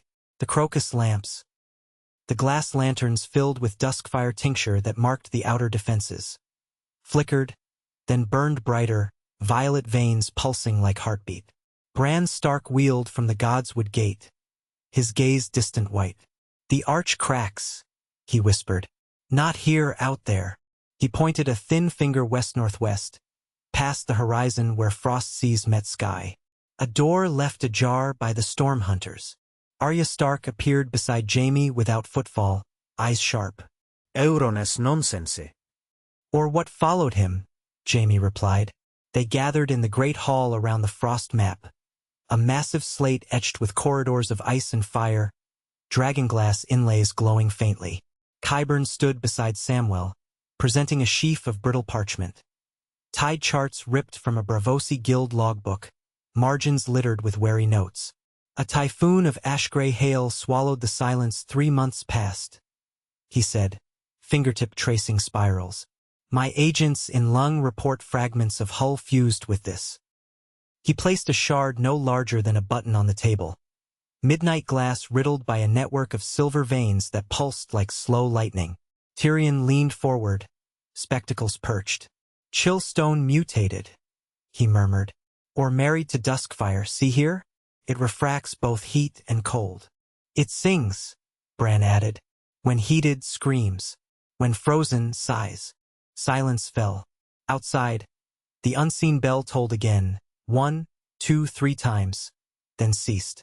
The windows rattled with its echo before all grew unnaturally still. Sansa clasped hands. Whatever woke that bell, it's no herald of commerce. Bran, can the wards hold? Bran's eyes clouded. For now. But the arch beyond the sunset sea is bleeding. Something pushes to enter. Olenna Tyrell, white curls now like spun moonlight, snorted from her chair near hearth. Then board the door with bigger planks before pests scurry through. We have the wood. And the will, Davos said. But not wings. The storm sits where charts show no safe passage. Qyburn cleared throat. Then we build hulls that splice through storm. Burning sails woven with duskfire resin and weirwood threads, impervious to frost, repellent to heat-eating glass. Tyrion chuckled. Madness married to science again. Old friend? Qyburn inclined head. Madness won us Violet Dawn. Jaime turned to Sansa. We fight void with vessel. A scouting fleet. Volunteers only. Arya's smile was knives. Count me.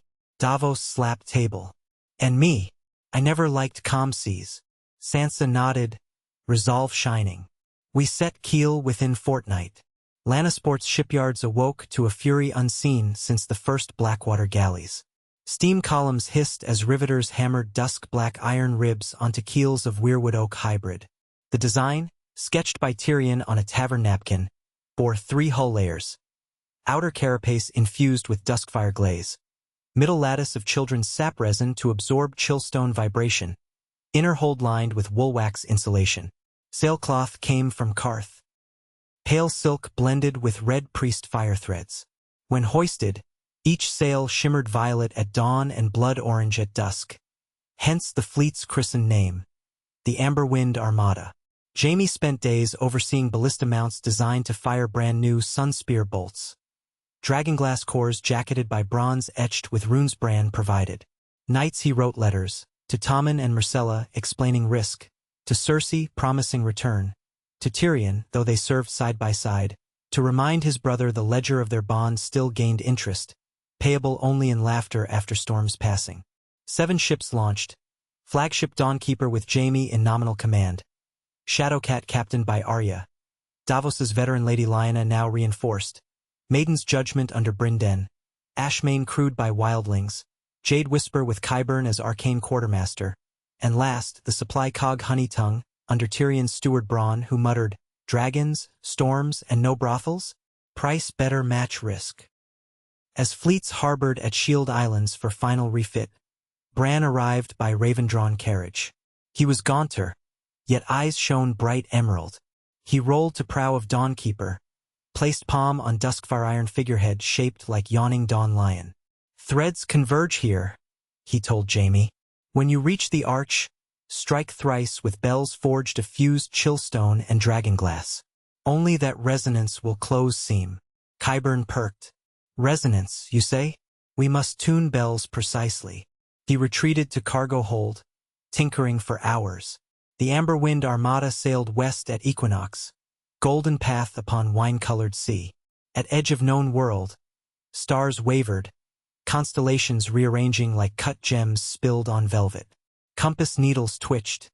Sun rose blood-tinged. On the 5th morning, mist towered ahead, cyclonic walls of iron cloud exhaling sparks of violet lightning. From within, echo of that ghost bell rang again, louder. Sailors murmured prayer. Arya's shadowcat leaped ahead into swirl, her laugh snatched by wind. Jaime ordered pursuit. As duskfire sails met storm front, mists parted to reveal swirling vortex of shattered skies. Edges of two heavens colliding, shards of crimson and sapphire. In the eye, floating shards of silence's black wood spiraled around a colossal stone arch chiseled with glyphs older than Valyria. Fractured, leaking tendrils of cobweb frost and embers. Around the arch circled creatures not wholly ice nor flame, wyverns of glass skin, muscle of molten dusk, eyes swirling calamite blue. Their shrieks mingled with bell tones. One swooped near, wings scattering sparks that froze midair. Ballista released. Sunspear bolt punched through membrane, violet flare consuming beast. Shard fragments rained. Arya leapt from Shadowcat rigging onto a wyvern neck, plunged needle into seam of scales. Creature convulsed, carrying her in aerial spiral before she flipped onto wing of ashmane, rolling and scathed. Wildlings roared. Davos maneuvered Lady Lyanna beneath arch. Jaime rang quarterdeck bell thrice. Qyburn's tuned chillstone inner core vibrated, sending sonic shock into vortex. Glyphs along arch flared in alternating crimson, indigo, emerald. Crack widened first, then shuddered, edges knitting. But something pushed from other side. Silhouette of Leviathan. Glimmering vertebrae, sails of obsidian glass, straining to emerge.